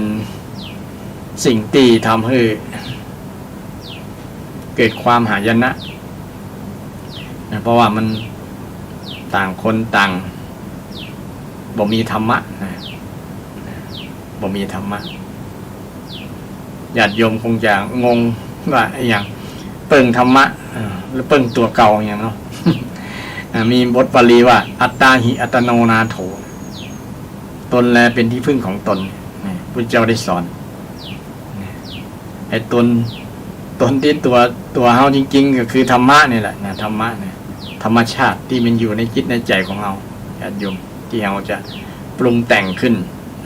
เมตตาก็เป็นสังขารธรรมเช่นเดียวกันที่จะทำให้เป็นที่เปิ้งตั้งจิตตั้งใจเราได้เป็นธรรมังสรณังคัจฉามิเมื่อเราสร้างที่เปิ้งได้แล้วเราก็เป็นที่เปิ้งของคนอื่นได้ญาติโยมเช่นเรามีธรรมะเราก็เอาธรรมะเนี่ยไปแบ่งปันเช่นมีเมตตานะเรามีเมตตาไปแบ่งปันกันเนี่ย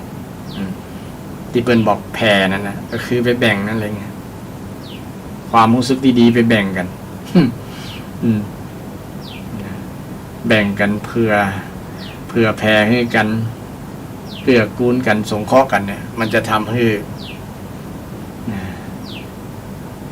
เกิดความดีงามเกิดความเจริญเกิดความสุขขึ้นในสังคมฉะนั้นศรัทธาท่านผู้ฟังทั้งหลาย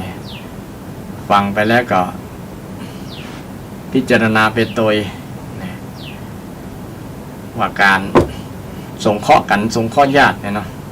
เป็นสิ่งที่เป็นมงคลชีวิตโดยเฉพาะมีธรรมะเป็นพื้นฐานอย่างที่ได้กล่าวมาแล้ว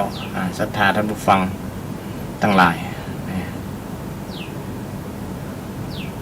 อันนี้เป็นการสงเคราะห์สงเคราะห์แปลว่าการเกื้อกูลอุดหนุนลงมือทำก็คือลักษณะที่มีกรุณาธรรมในจิตในใจสงเคราะห์มันมีการนำธรรมะกรุณาธรรมมาใจมาประพฤติปฏิบัติกรุณาคือลงมือช่วยลงมือทำเช่นมีในธรรมะที่ว่าสังฆะธรรมเนี่ยเนาะที่บอกว่าอัตถจริยาเนี่ยประพฤติสิ่งที่เป็นประโยชน์สิ่งที่เป็นประโยชน์บ่เป็นโทษสิ่งที่เป็นประโยชน์บ่เป็นโทษบางคนไปแทนที่จะไปสงเคราะห์ไปช่วยเพื่อนนะก็ไปสร้างปัญหา ไปสร้างปัญหา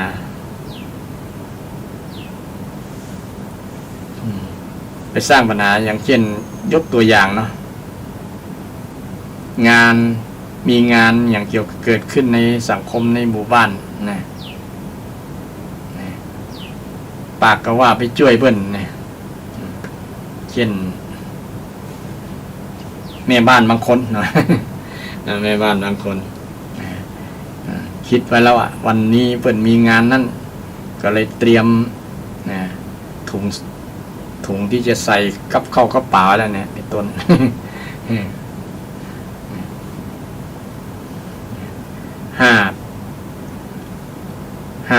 ไว้ใส่เข้าเนี่ยนะ59เนี่ยไว้ใส่แกง มันมี5x8เนี่ย9x6 นะไซส์ของถุงแซลถุงที่จะไปใส่กับข้าวกับปลาในงาน นี่นะบางคนเป็นย่านแต่หรอเนาะนะกะว่าจะเอาไว้เผื่อวันพุกวันฮือ เอามาเผื่อลูกเผื่อหลานแต่บนคำนึงถึงที่เขาตั้งใจที่แรกว่าเขาจะไปช่วยเนี่ยอันนั้นบอกจะช่วยแล้วนะ ไปสร้างภาระให้เกิดขึ้นนะแต่อันที่เปิ้นจะได้อย่างใจงบประมาณพอดีกับงานเปิ้นนะมันกับข้าววิทย์เนี้ยคนอื่นไม่ได้กินเพราะว่าคนนี้เอาไปหลายกว่าคนอื่นนักกว่าคนอื่นแต่ที่จะเอามากินพอดีละนะกินอยู่หั่นอิ่มแล้วก็พอแล้วไม่ต้องห่อไม่ต้องไปเผื่อภัยละนะ นี่เป็นต้นนี่ยกตัวอย่างให้หันเป็นรูปมาทำว่าการจะไปสงเคราะห์ไปช่วยการช่วยงานต่างๆเนี่ยนะมันเป็นมงคลชีวิตเนี่ยถ้าช่วยด้วยความสุจริตด้วยความสุจริตใจจริงๆช่วยแท้ๆนะแต่บางคนว่าไปช่วยกินแล้วเอามาตัวนี่มันก็จะเป็น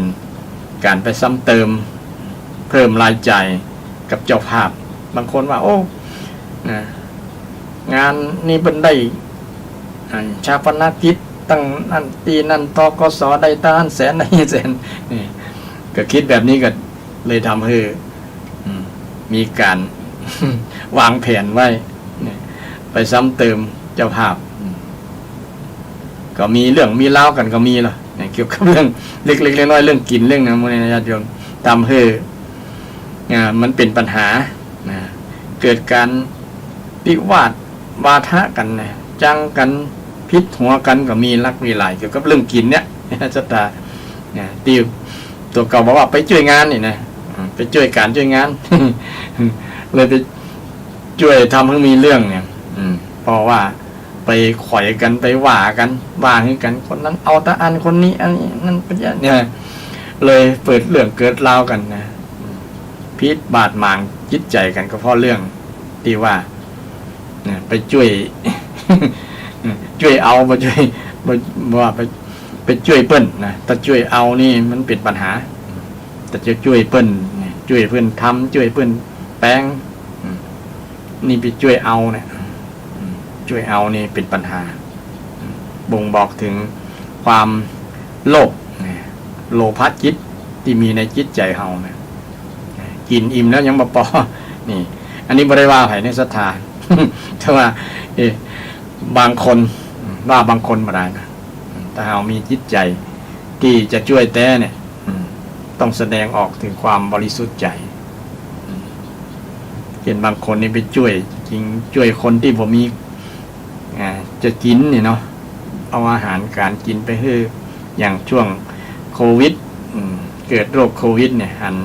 ศรัทธาบางผู้บางท่านนะนำกับข้าวกับป่าไปให้คนที่กักตัว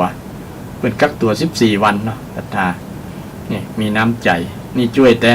นะบ่ได้ไปหวังว่าจะคือคนนั้นเอามาอย่างเป็นผลตอบแทนนะแต่ช่วยด้วยน้ำจิตน้ำใจยามที่คนกำลังมีความทุกข์มีปัญหาเปิ้นกำลังมีปัญหามีทุกข์นะโรคโควิดกำลังติดโรคโควิดเนี่ยนะเปิ้นไปไหนบ่ได้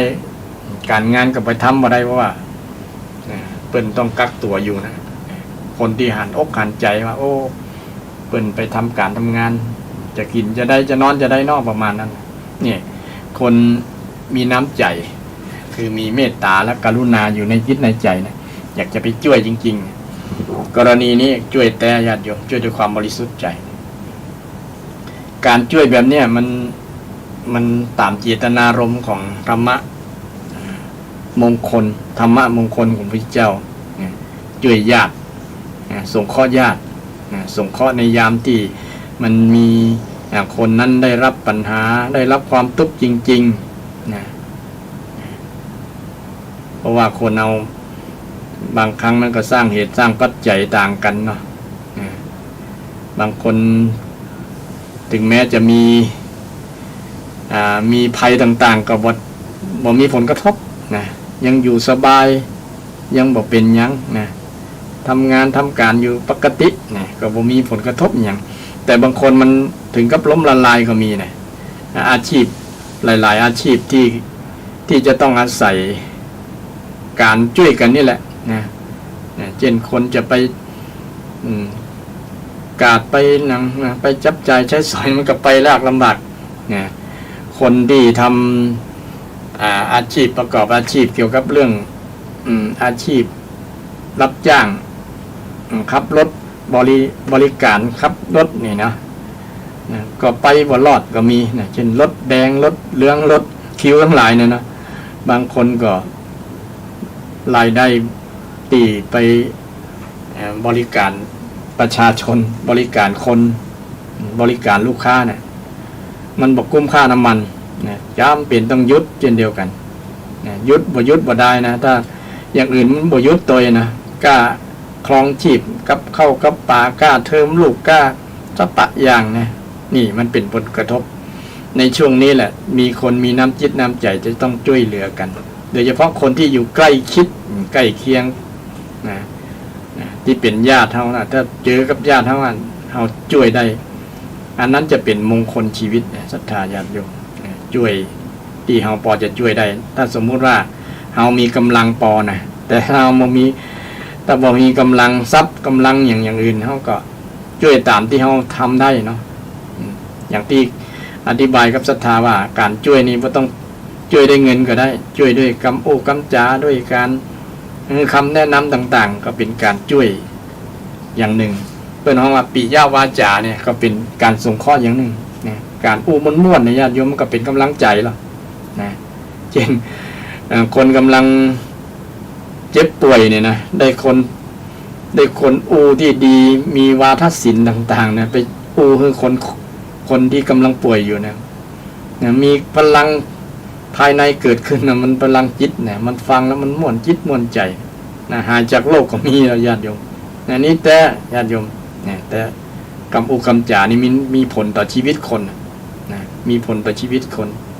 ปิยาวาจาเนี่ยคำอุคำจามันม่วนกันเนี่ยในสังคมยิ่งสังคมกำลังตกอยู่ในภาวะที่มีปัญหาต่างๆเนี่ยยิ่งจะต้องอู้คำจา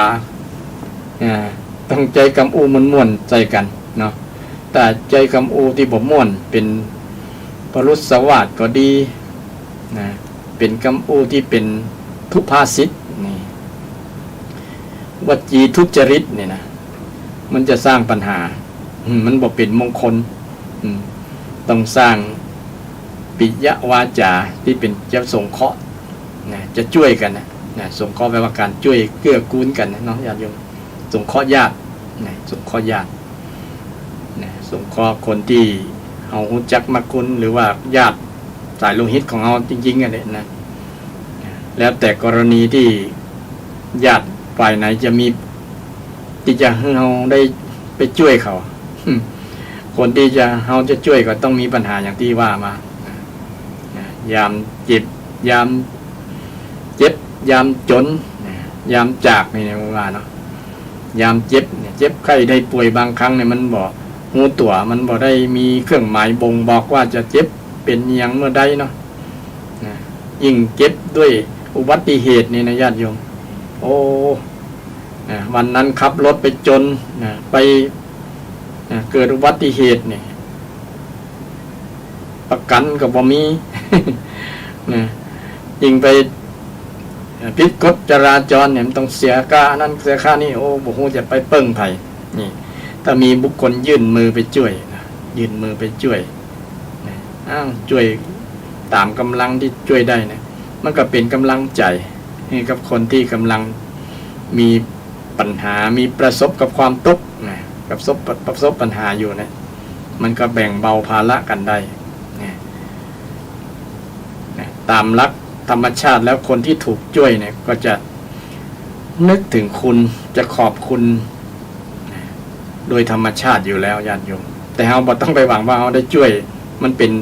มงคลชีวิตกับเฮานะเฮาก็ได้ช่วยก็ถือว่าสำเร็จประโยชน์ของเฮาละนะเฮาได้ช่วยแล้วเฮาหัน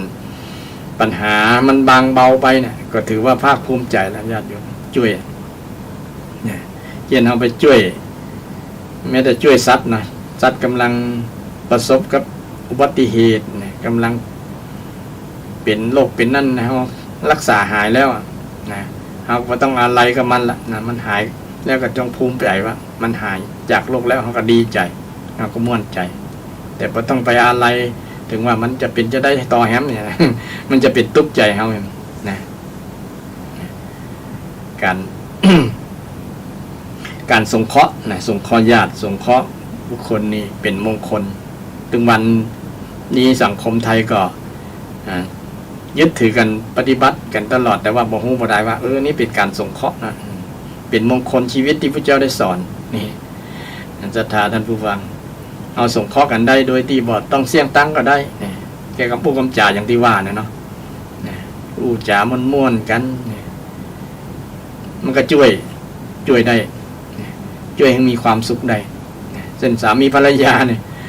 นะพูดจากันม่วนๆเนี่ยโอ้มันเป็นภาษาดอกไม้ใช่ไหมวะภาษาดอกไม้นะมันจะดูงามนะฟังแล้วก็มีความสุขปิยาวาจาอู้จากันสงเคราะห์กันช่วยกันเกื้อกูลกันนะซึ่งเป็นสิ่งที่เราพิสูจน์ได้ญาติโยมนะการอู้การจาเป็นสิ่งที่เราบ่ต้องได้ซื้อหาแต่เพียงเราได้ฝึกนะได้ฝนเอาเนาะการฝึกฝึกอย่างนี้ก็ มันต้องฝึกด้วยตัวเก่าเราฝึกด้วยตาเก่าเราแต่เราต้องมีจิตใจมีพรหมวิหารอยู่ในใจก่อนนะอย่างอื่นมันก็มากำจาก็มาตัวเช่นคนมีเมตตาเนี่ยพุทธเจ้าสอนว่าจะพูดกับประกอบด้วยเมตตามีเมตตาเป็นพื้นเป็นมูลเป็นพื้นฐานเป็นฐานอยู่แล้วนะคำจานั้นก็จะฟังแล้วก็ไพเราะเพราะพริ้งนะสบายจิตสบายใจ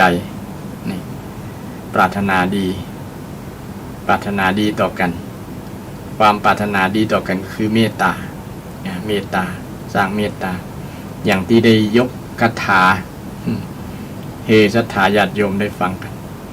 เมตตานี่มันมีคุณตั้ง10มีคุณประโยชน์นะมีอานิสงส์ตั้ง11อย่างก่อนเหรอนะเคยนำมาศรัทธาฟังบ่อยๆครั้งเช่นเดียวกันว่าคุณของเมตตาเนี่ยเนาะคุณในนั้นก็เช่นรับสบายนะนอนรับแล้วฝันร้ายนะตื่นสบายตื่นก็รู้สึกว่านอนอิ่มนอนเต็มนะคนเรานอนแบบสบายแล้วนะมันนอนแบบลึกแล้วนะมันจะพักผ่อนเต็มที่นะมันก็จะเป็นส่งผลประโยชน์ต่อร่างกายต่อจิตใจด้วยนะมันพักผ่อนเพราะมีพื้นฐานมาจากเมตตาทำให้เกิดการนอนหลับดีนะบ่ฝันร้ายตื่นสบายนะคนก็ฮักมนุษย์ก็คือสัตว์หมายถึงสัตว์ตัวสัตว์เดรัจฉานทั้งหลายก็ฮักอย่างที่ได้กล่าวในที่ผ่านมาว่าการวัดความมีเมตตาไปวัดกับสัตว์เลี้ยงนี่เป็นสิ่งที่บ่งบอกว่าคนนั้นมีเมตตาหรือบ่มีเมตตามันทำให้ผลเกิดจริงๆแบบทำให้มนุษย์ฮักหรือสัตว์เลี้ยงสรรพสัตว์ทั้งหลายฮักมนุษย์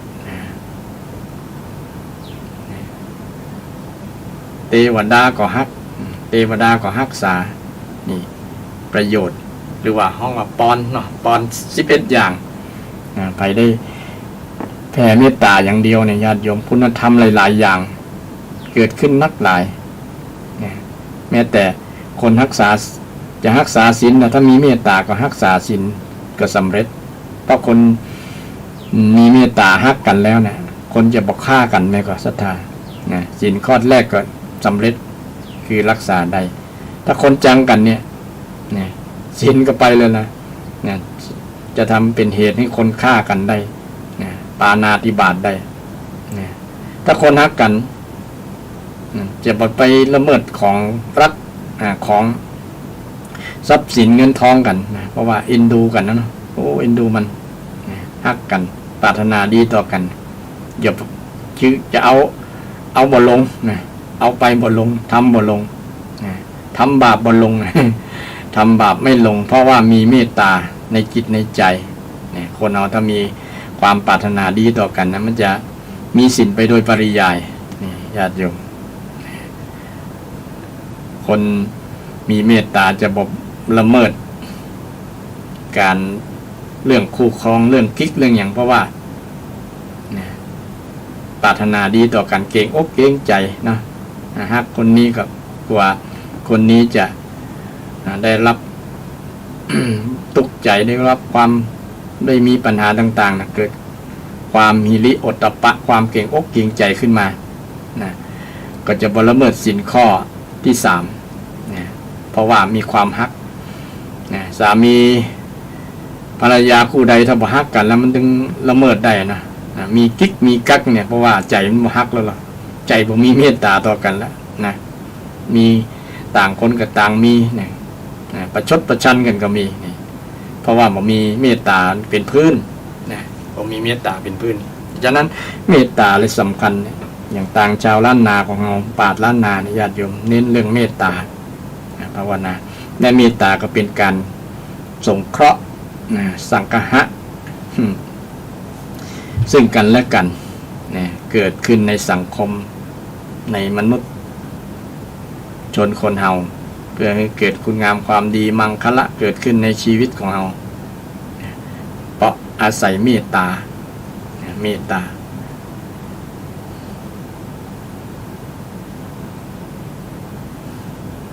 นี้เป็น ได้นำเรื่องของมงคลที่ว่าการสงเคราะห์ญาติญาติโยมสงเคราะห์ญาตินี่มันมีความหมายกว้างเนาะญาติคือทุกคนก็เป็นญาติกันหมดอย่างที่ได้กล่าวในเบื้องต้นเราก็สามารถช่วยเกื้อกูลกันได้ที่สำคัญมันเป็นสิ่งที่ดีกับตัวเฮาถ้าเฮาได้ประพฤติปฏิบัติการปฏิบัติการสงเคราะห์เนี่ยก็บ่ยากอย่างที่ได้กล่าวแค่มีเมตตากรุณามุทิตาเบกขาด้วยการแสดงออกที่เป็น รูปธรรมก็คือการฮื้อนี่เนาะเมื่อมีเมตตาในจิตในใจแล้วก็ฮื้อกันได้มันก็เป็นการบำเพ็ญทานบารมีเมื่อมีเมตตาแล้วก็สามารถที่อู้ม่วนเป็นปิยวาจาได้นี่เมื่อมีเมตตาก็ประพฤติสิ่งที่เป็นประโยชน์ต่อกันได้จริยะอัตถจริยาเนี่ยประพฤติสิ่งที่เป็นประโยชน์ต่อกันสามีภรรยาก็ทำสิ่งที่เป็นประโยชน์ต่อกันและกันบ่สร้างปัญหาบ่สร้างความทุกข์แก่ละกันและกันคือเป็นการสงเคราะห์กันแต่มันเป็นการสงเคราะห์ที่มองว่าสงเคราะห์ภรรยาทำหน้าที่ภรรยาสามีแต่ในมงคลข้อนี้ว่าญาติก็คือคนนอกจากสามีภรรยาพ่อแม่ไปแล้วเนี่ยเป็นญาติเช่นน้องปี้หรือว่าคนที่พอใจอยู่ในพ่อแม่และสามีภรรยาและลูกนี่นะที่มีข้อปฏิบัติต่อกันไปแล้วท่านเหล่านั้นก็ถือว่าสงเคราะห์ช่วยเหลือเกื้อกูลกันบุคคลอื่นๆนอกจากที่กล่าวมาก็เป็นญาติทั้งนั้นนะพุทธเจ้าได้ตรัสไว้ว่าวิสาสาปรมายาตีความคุ้นเคยเป็นญาติอย่างยิ่งวิสาสาปรมายาตีความคุ้นเคยเป็นญาติอย่างยิ่งญาติโยม ความคุ้นเคยเป็นญาติอย่างยิ่งความคุ้นเคยกันนะอยู่ด้วยกันกินด้วยกันเนี่ยถึงบ่ใจพ่อแม่เดียวกันบ่ใจญาติสายเครือญาตินะสายเครือญาติสายโลหิตเดียวกันแต่ว่าด้วยความคุ้นเคยเช่นทำงานที่เดียวกันเคยเรียนร่วมกันเนี่ยคุ้นเคยด้วยทำกิจกรรมร่วมกันนะไปวัดไปวาทำบุญร่วมกันนี่นะคุ้นเคยแบบเนี้ยเป็นญาติอย่างยิ่งนะโดยเฉพาะคุ้นเคยพระพุทธศาสนาอย่างศรัทธามีความคุ้นเคยกับพุทธศาสนานะก็จะเป็นญาติกับพระพุทธศาสนาอย่างพระเจ้าพระมหากษัตริย์ท่านหนึ่งนะถามว่าคนที่จะเป็นญาติของพระพุทธเจ้าเนี่ยจะใดพระองค์ก็ว่าต้องมาบวชต้องมีลูกหลานมาบวชมาใกล้ชิดพุทธศาสนาว่าคนนอกนั้นถือว่ายังบอกใกล้ชิดบอกใกล้ชิดบ่มีความคุ้นเคยต้องมีความคุ้นเคยกับพุทธศาสนาถึงจะเป็นญาติในทางพุทธศาสนาต้องสละชีวิตมาบวชเลยถ้าบ่มาสละชีวิตก็คือลูกคือหลานมาบวชถึงจะได้ชื่อว่าเป็นญาติทางพุทธศาสนาก็เลยมีการนำลูกนำหลานมาบวชจนถึงปัจจุบันเนี่ยนะถือว่าเป็นผู้ที่สร้างความคุ้นเคยเป็นญาติในทางพุทธศาสนาวิสสาปรมายาติความคุ้นเคยเป็นญาติอย่างยิ่งโดยเฉพาะญาติในการทำคุณงามความดีทำบุญทำกุศลก็มีหลายผู้หลายท่านศรัทธาหลายคนที่สร้างความคุ้นเคยกันด้วยร่วมกิจกรรมในการทำคุณงามความดีสร้างบุญสร้างกุศลก็หลายๆท่านเลยเป็นความผูกพันยิ่งกว่าญาติปรมายาติยิ่งกว่าญาตินะแต่อย่างยิ่งกว่าญาติญาติบางคนนี้ถึงแม้จะเกิด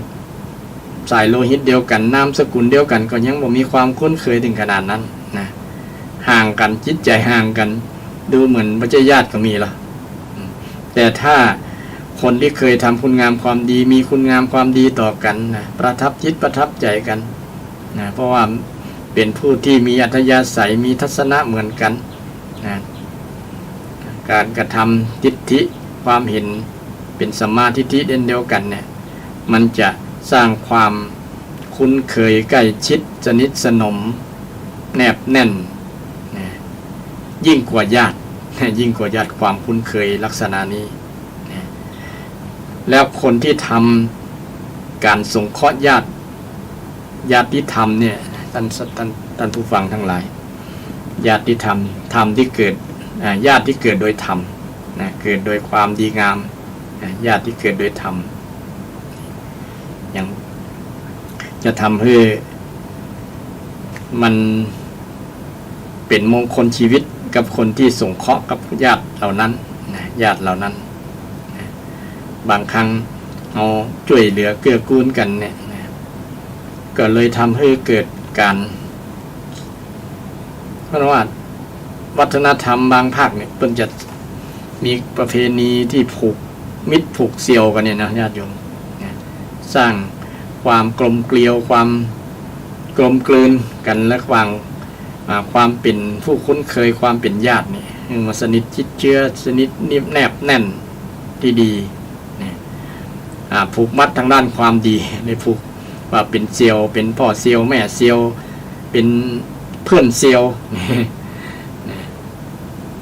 เป็นภาคอีสานเสี่ยวผูกเสี่ยวภาคเหนือกับผูกคงจะคล้ายๆกันผูกคุณงามความดีไว้ในคิดในใจซึ่งกันและกันว่านับถือกันเป็นเพื่อนนับถือกันเป็นพ่อ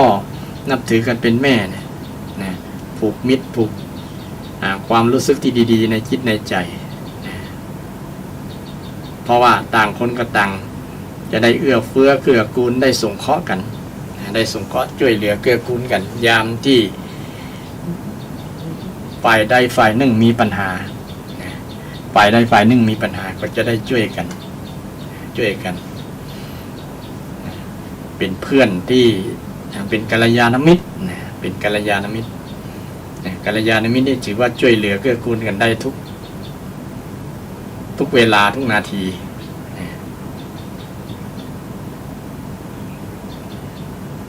ยามที่เพื่อนมีทุกข์มีปัญหาต่างๆก็จะได้ช่วยกันช่วยเกื้อกูลกันมาก็เดี๋ยวนี้เวลาก่อน2:34 นาทีศรัทธาท่านผู้ฟังทั้งหลายอยากจะร่วมรายการกลิ้งกลางมาก็ได้เนี่ย053-114-332คนเดียวง่อมศรัทธานะก็สรุปว่ามันวันนี้ได้เรื่องการสงเคราะห์ญาติสงเคราะห์ญาติศรัทธาท่านผู้ฟังทั้งหลายฟังกันเป็นคำสอนทางพุทธศาสนาเป็นมงคลชีวิตในมงคล38ประการ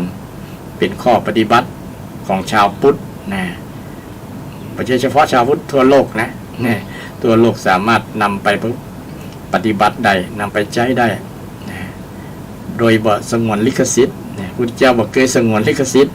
ห้ามไผมาเฮียนห้ามไผนำไปปฏิบัติยิ่งสนับสนุนคนที่ปฏิบัติแล้วก็บ่ได้บังคับบ่ได้ขู่เข็นแล้วก็บ่ได้โฆษณาประชาสัมพันธ์ชวนเชื่อเกินความจริงเพียงให้ได้ให้คนนั้นได้เชื่อด้วยมีเหตุมีผลเชื่อด้วยสติปัญญามาเชื่อแบบงมงายเชื่อแบบมีเหตุมีผลที่ว่าคำสอนของพุทธองค์นั้นเมื่อนำไปใจแล้วมันจริงก่อหรือว่าเราจะตรวจสอบว่ากรรมนี้มันถูกตรงจริงก่อมันแต่ก่อนี่พระพุทธเจ้าก็เปิดสไตล์เปิดทุกท่านทุกคนเลยทุกชาติทุกศาสนาบ่ได้ปิดกันบ่ได้จิคำสอนบ่ได้ตรณียิ่งคนนำไปใช้ปฏิบัติยิ่งเป็นประโยชน์ก็มีบางคนนะญาติโยมบางคนที่นับถือศาสนาอื่นเพิ่นยังยอมรับเพิ่นก็นับถือนำลักนำไปใช้อยู่ก็มีนักหลายแต่เพิ่นก็ยังบอกได้เปลี่ยนว่าเป็นนับถือศาสนาพุทธแต่ว่าเพิ่นยอมรับการยอมรับก็คือการเป็นพุทธโดยปริยายญาติโยมยอมรับถึงแม้ในใบบัตรประจำตัวประชาชนบ่ได้เขียนว่าเป็นผู้พุทธศาสนิกชนนับถือพุทธศาสนาแต่พฤติกรรมการกระทำต่างๆเนี่ยมันคือพุทธมันคือพุทธแต่ตรงกันข้ามพุทธบางคนเนี่ยญาติโยมบางคนเป็นพุทธในเฉพาะทะเบียนบ้านในบัตรประชาชนเขียนว่านับถือพุทธศาสนาแต่ว่า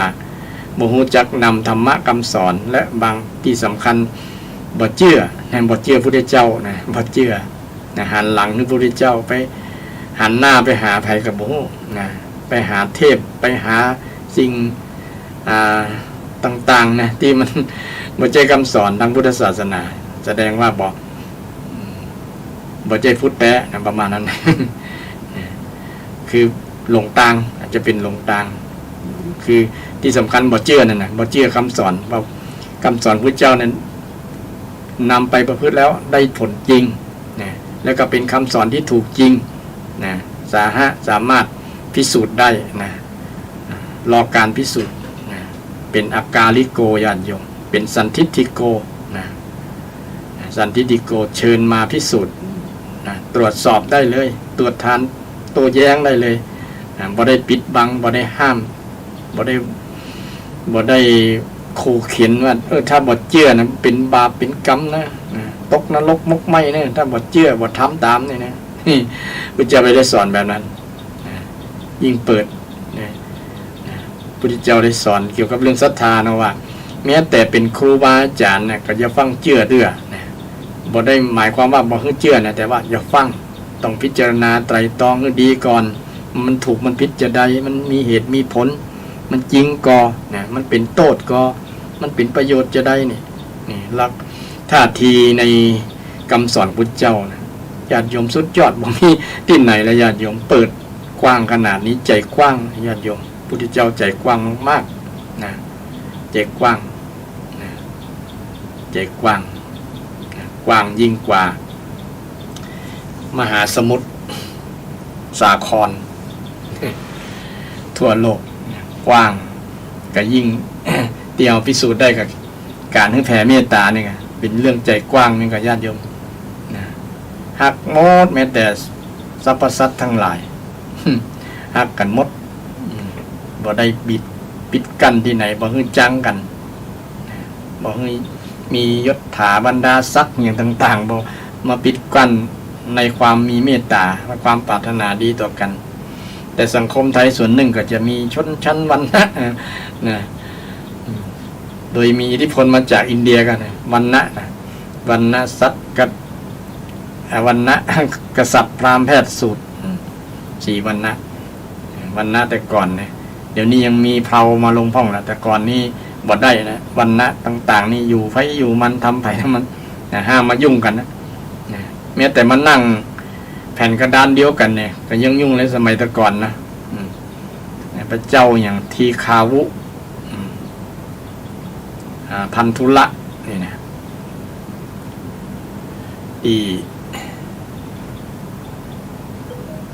วันหน้ามันปอลืมพ่องก็บ่แน่นอนบ่แน่ใจก็เลยเกี่ยวกับที่เบียดเบียนกันมีทิฏฐิเรื่องวรรณะเนี่ยญาติโยมทิฏฐิวรรณะบ่มองเรื่องพฤติกรรมการกระทำกันคนจะสูงอยู่จะต่ำอยู่ที่การพฤติกรรมกระทำตัวคนจะดีจะชั่วอยู่ที่ตัวกระทำเนี่ยพุทธศาสนาสอนเรื่องการกระทำการกระทำพฤติกรรมอย่างบางครั้งเนี่ยคนเอาไปเบียดเบียนกันไปข่มเหงกันไปกล่าวหากันไปกล่าวร้ายกันประณามกันต่างๆเช่นบางศาสนาอย่างศาสนาพุทธเราก็อาจจะมีบางคนไปบ้าลั่นบ้านี้เนี่ยก็จะเป็นพิษลักษณ์ในพุทธศาสนาพุทธเจ้าสอนให้ไปว่ากล่าวไปโจมตีญาติโยมแต่ให้เรารักความถูกต้องรักความถูกต้องว่าบอกให้มองกันในแง่ร้ายอนูปวาโทอนูปคาโตเนี่ยนะอนูปวาโทบอกให้ว่าร้ายกันในหลักพุทธศาสนาสอนให้ว่าดีๆปิยวาจานี่แหละญาติโยมอนูปวาโทไม่เข้าไปว่าร้ายกันอนูปคาโตบ่ฆ่าบ่เบียดเบียนกันเป็นหลักธรรมคำสอนในทางพุทธศาสนาเอาก็ควรภาคภูมิใจญาติโยมมีคำสอนมีหลักคำสอนที่ดีๆในพุทธศาสนาเอาเกิดมาพบพุทธศาสนาเนี่ยถือว่าโชคดีแล้วได้มาเจอพระพุทธศาสนาแล้วก็นำหลักธรรมเนี่ยไปใช้กับชีวิตของเราหลักธรรมเป็นสรณะที่บอกว่าธรรมังสรณังคัจฉามิเนี่ยเอาหลักคำสอนพุทธเจ้าเนี่ยไปยึดในการดำเนินชีวิตมงคลชีวิตก็เป็นหลักหนึ่งที่จะนำเป็นหลักที่จะนำไปกับแนวทางปฏิบัติของเราเย็นวันนี้หลักปฏิบัติต่อการสงเคราะห์กันเนี่ยญาติโยมสงเคราะห์กันสงเคราะห์กันสงเคราะห์ญาติเนี่ยสงเคราะห์ญาติก็คือสงเคราะห์บุคคลที่เกือบทุกคนนะที่เป็น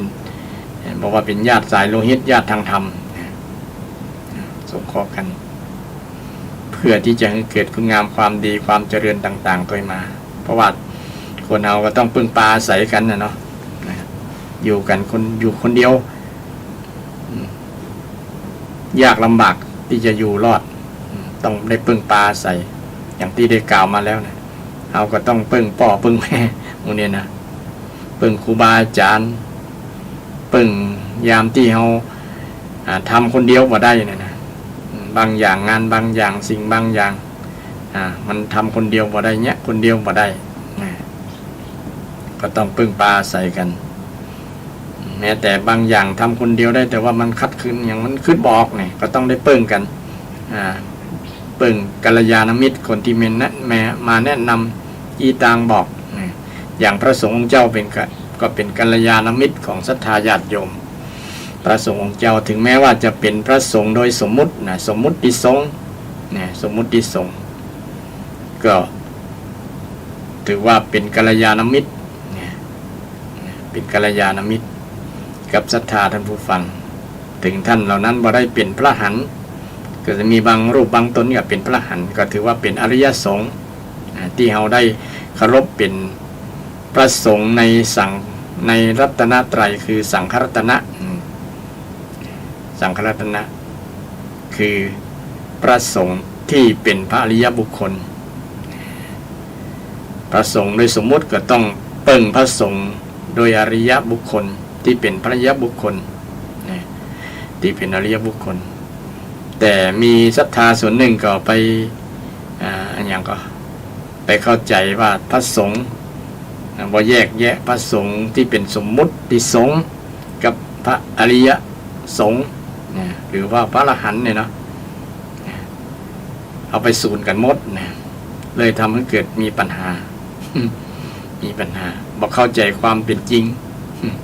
ความเป็นจริงของชีวิตจริงๆอย่างประสงค์โดยส่วนมากก็เป็นสมมุติสงฆ์ก็ยังอยู่ในช่วงที่ประพฤติปฏิบัติอยู่ในช่วงที่ศึกษาห้องว่าพระเสขะพระเสขบุคคลยังเป็นพระเสขบุคคลอยู่จะต้องศึกษาปฏิบัติเพื่อฝึกฝนให้ตนเก่านั้นได้เรียนรู้คำสอนพุทธเจ้าเมื่อเรียนรู้แล้วก็ฝึกฝนให้จนหลุดพ้นจากความทุกข์ใดเมื่อหลุดพ้นจากความทุกข์ใดก็มาบอกมากล่าวนำมาเผยแพร่คำสั่งสอนที่พระพุทธเจ้าได้สอนไว้เพื่อให้ศรัทธาท่านผู้ฟังทั้งหลายได้นำธรรมะคำสอนนั้นไปใช้กับชีวิตประจำวันมาเป็นแนวทางในการดำเนินชีวิตเป็นหลักยึดในทางจิตใจเป็นสรณะที่เปิ้งเป็นธรรมะธัมมังสรณังคัจฉามิสังฆังสรณังคัจฉามิก็คือยึดเอาหลักประพฤติปฏิบัติอุชุปฏิบันโนสุปฏิบันโนชุปฏิบันโนยึดเอาหลักประสงค์ที่ท่านปฏิบัติดีปฏิบัติตรงแล้วเนี่ยเอาเป็นแบบอย่างก็ชื่อว่าเราได้เปิ้งพระสงฆ์ศรัทธาญาติโยมโดยความหมายญาติโยมอยากจะมาร่วมรายการกับเรียนเชิญเจริญพรได้เด้อ053-114-3332ฟังอยู่ทางใดชัดเจนก็ฟังแล้วมีเป็นจะได้เข้าใจจะได้ฟ่องหรือว่าสงสัยท่านใดมาถามข้อธรรมหรือว่าอยากจะอู้เรื่องยังก็ยินดีที่จะรับฟังจากความฮิตหันจากศรัทธาญาติโยมท่านผู้ฟังทั้งหลายช่วงนี้ก็เริ่มจะเข้าสู่หน้าหนาวแล้วเนาะรู้สึกว่าเย็นๆแล้วนะวันพุธวันฮือนี่ก็จะยี่เป่งแล้วนะเนาะยี่เป่งแล้วศรัทธาญาติโยมก็จะได้ไปทำบุญที่วัดที่วาในวันที่19ยี่เป่ง15 ค่ำเดือนยี่เป่งปกติเป็นประเพณีลอยกระทงเนาะเป็นประเพณีลอยกระทงหรือว่าประเพณีลอยโกมโกมไปปูชาคุณของพระพุทธเจ้าบนสวงสวรรค์นี่จริงก็เป็นเทศกาลระลึกนึกถึงพระพุทธเจ้าเนาะนึกถึงพระพุทธเจ้าในช่วงนี้ก็จะมีการเทศนั้นหนึ่งคือเทศมหาจารย์เนาะเทศมหาจารย์นี่คือนึกถึงพระพุทธเจ้าแล้วก็นึกถึงพระพุทธเจ้าไม่ใช่นึกถึงพระองค์เดียวบางทีนึกถึงตั้ง 5 พระองค์พระเจ้า5 พระองค์เนี่ยนะจะมีการฟังเทศเรื่องแม่กาเผือกกาเทศอันหลายตีหลายอย่างนะเทศอานิสงส์ผางปฏิบเนี่ยที่แต่ละวัดบางวัดเป็นก็ยังอนุรักษ์การเทศธรรมอันนี้อยู่มีศรัทธาญาติโยมไปฟังเทศฟังธรรมแล้วนึกถึงคุณความดีนึกถึงประวัติของพระพุทธเจ้าพระพุทธเจ้าแต่ละพระองค์จื่อยังมีประวัติมาจะได้เนี่ยได้นำความรู้นั้นมามาจามาบอกมาเล่าให้ลูกหลานฟังต่อนะได้จำคติธรรมคำสอนจากที่เราฟังเทศนั้นแล้วนะก็เป็นประโยชน์ในการฟังเทศฟังธรรมในช่วงเทศกาล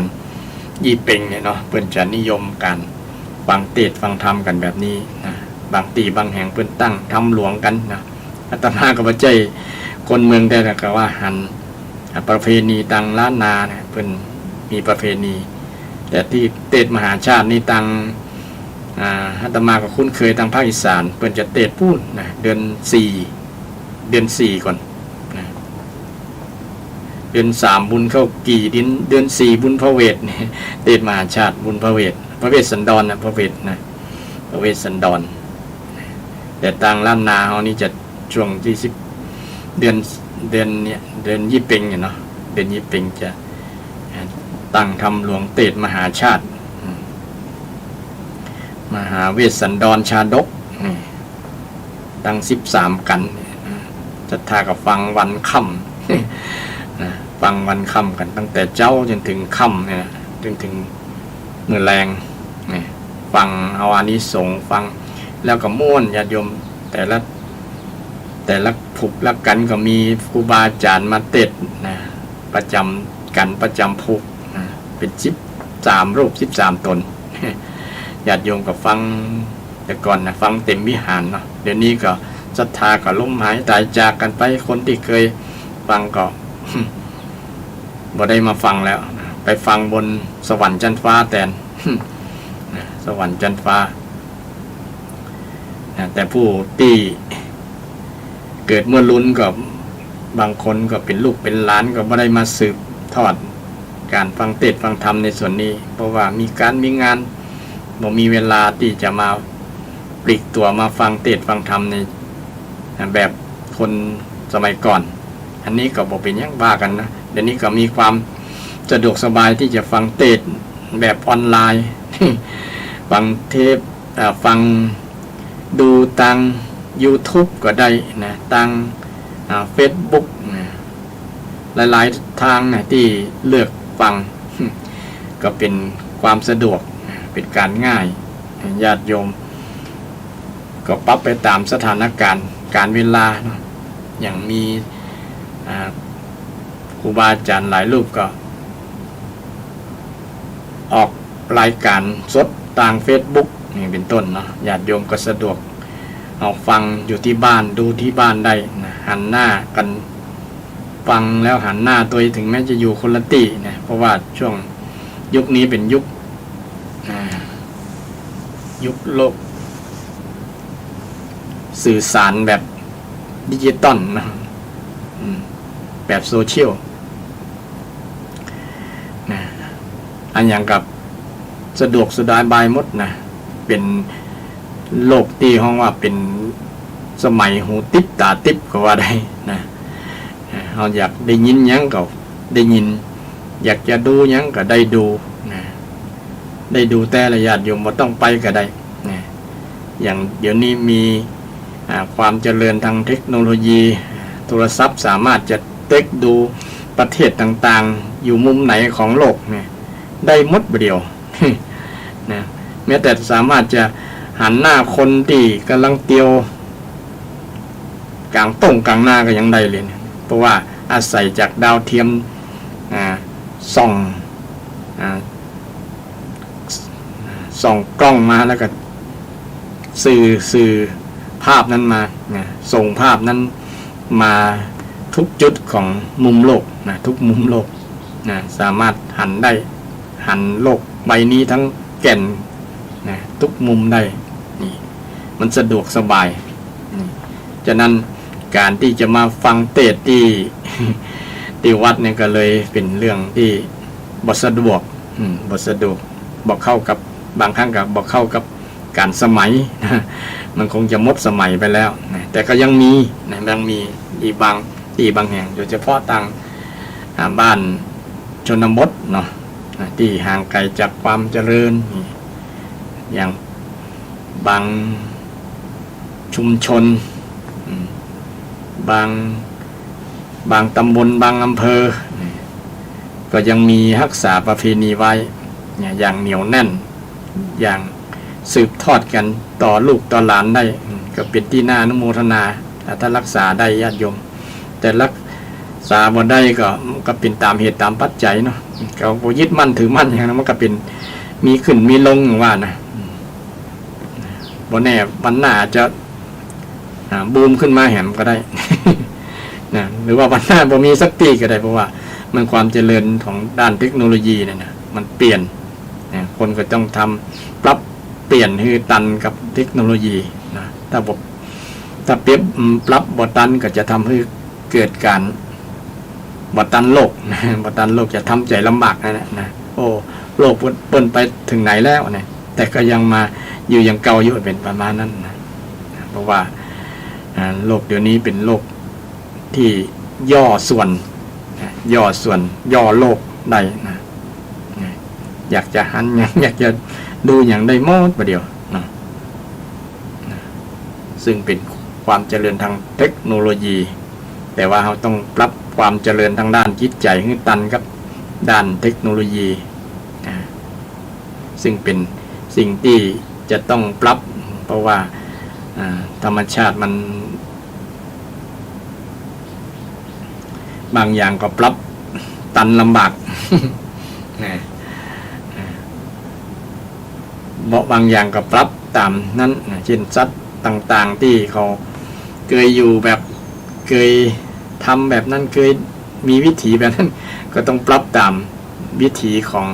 โลกนะตามสภาพตามกาลเวลาของโลกคนเอาก็เช่นเดียวกันก็ต้องปรับตามนั้นเนาะปรับตามนั้นก็เพื่อให้มันบอก เป็นทุกข์กับเรื่องมูนี้เนาะเป็นทุกข์มูนี้ฉะนั้น ศรัทธาท่านผู้ฟังทั้งหลายก็วันนี้โอ้ใช้เวลาเกือบจะหมดเวลาแล้วเหลือสักสองนาทีนี่ญาติโยมอยากจะกลิ้งกลางมาก็ได้เนอะ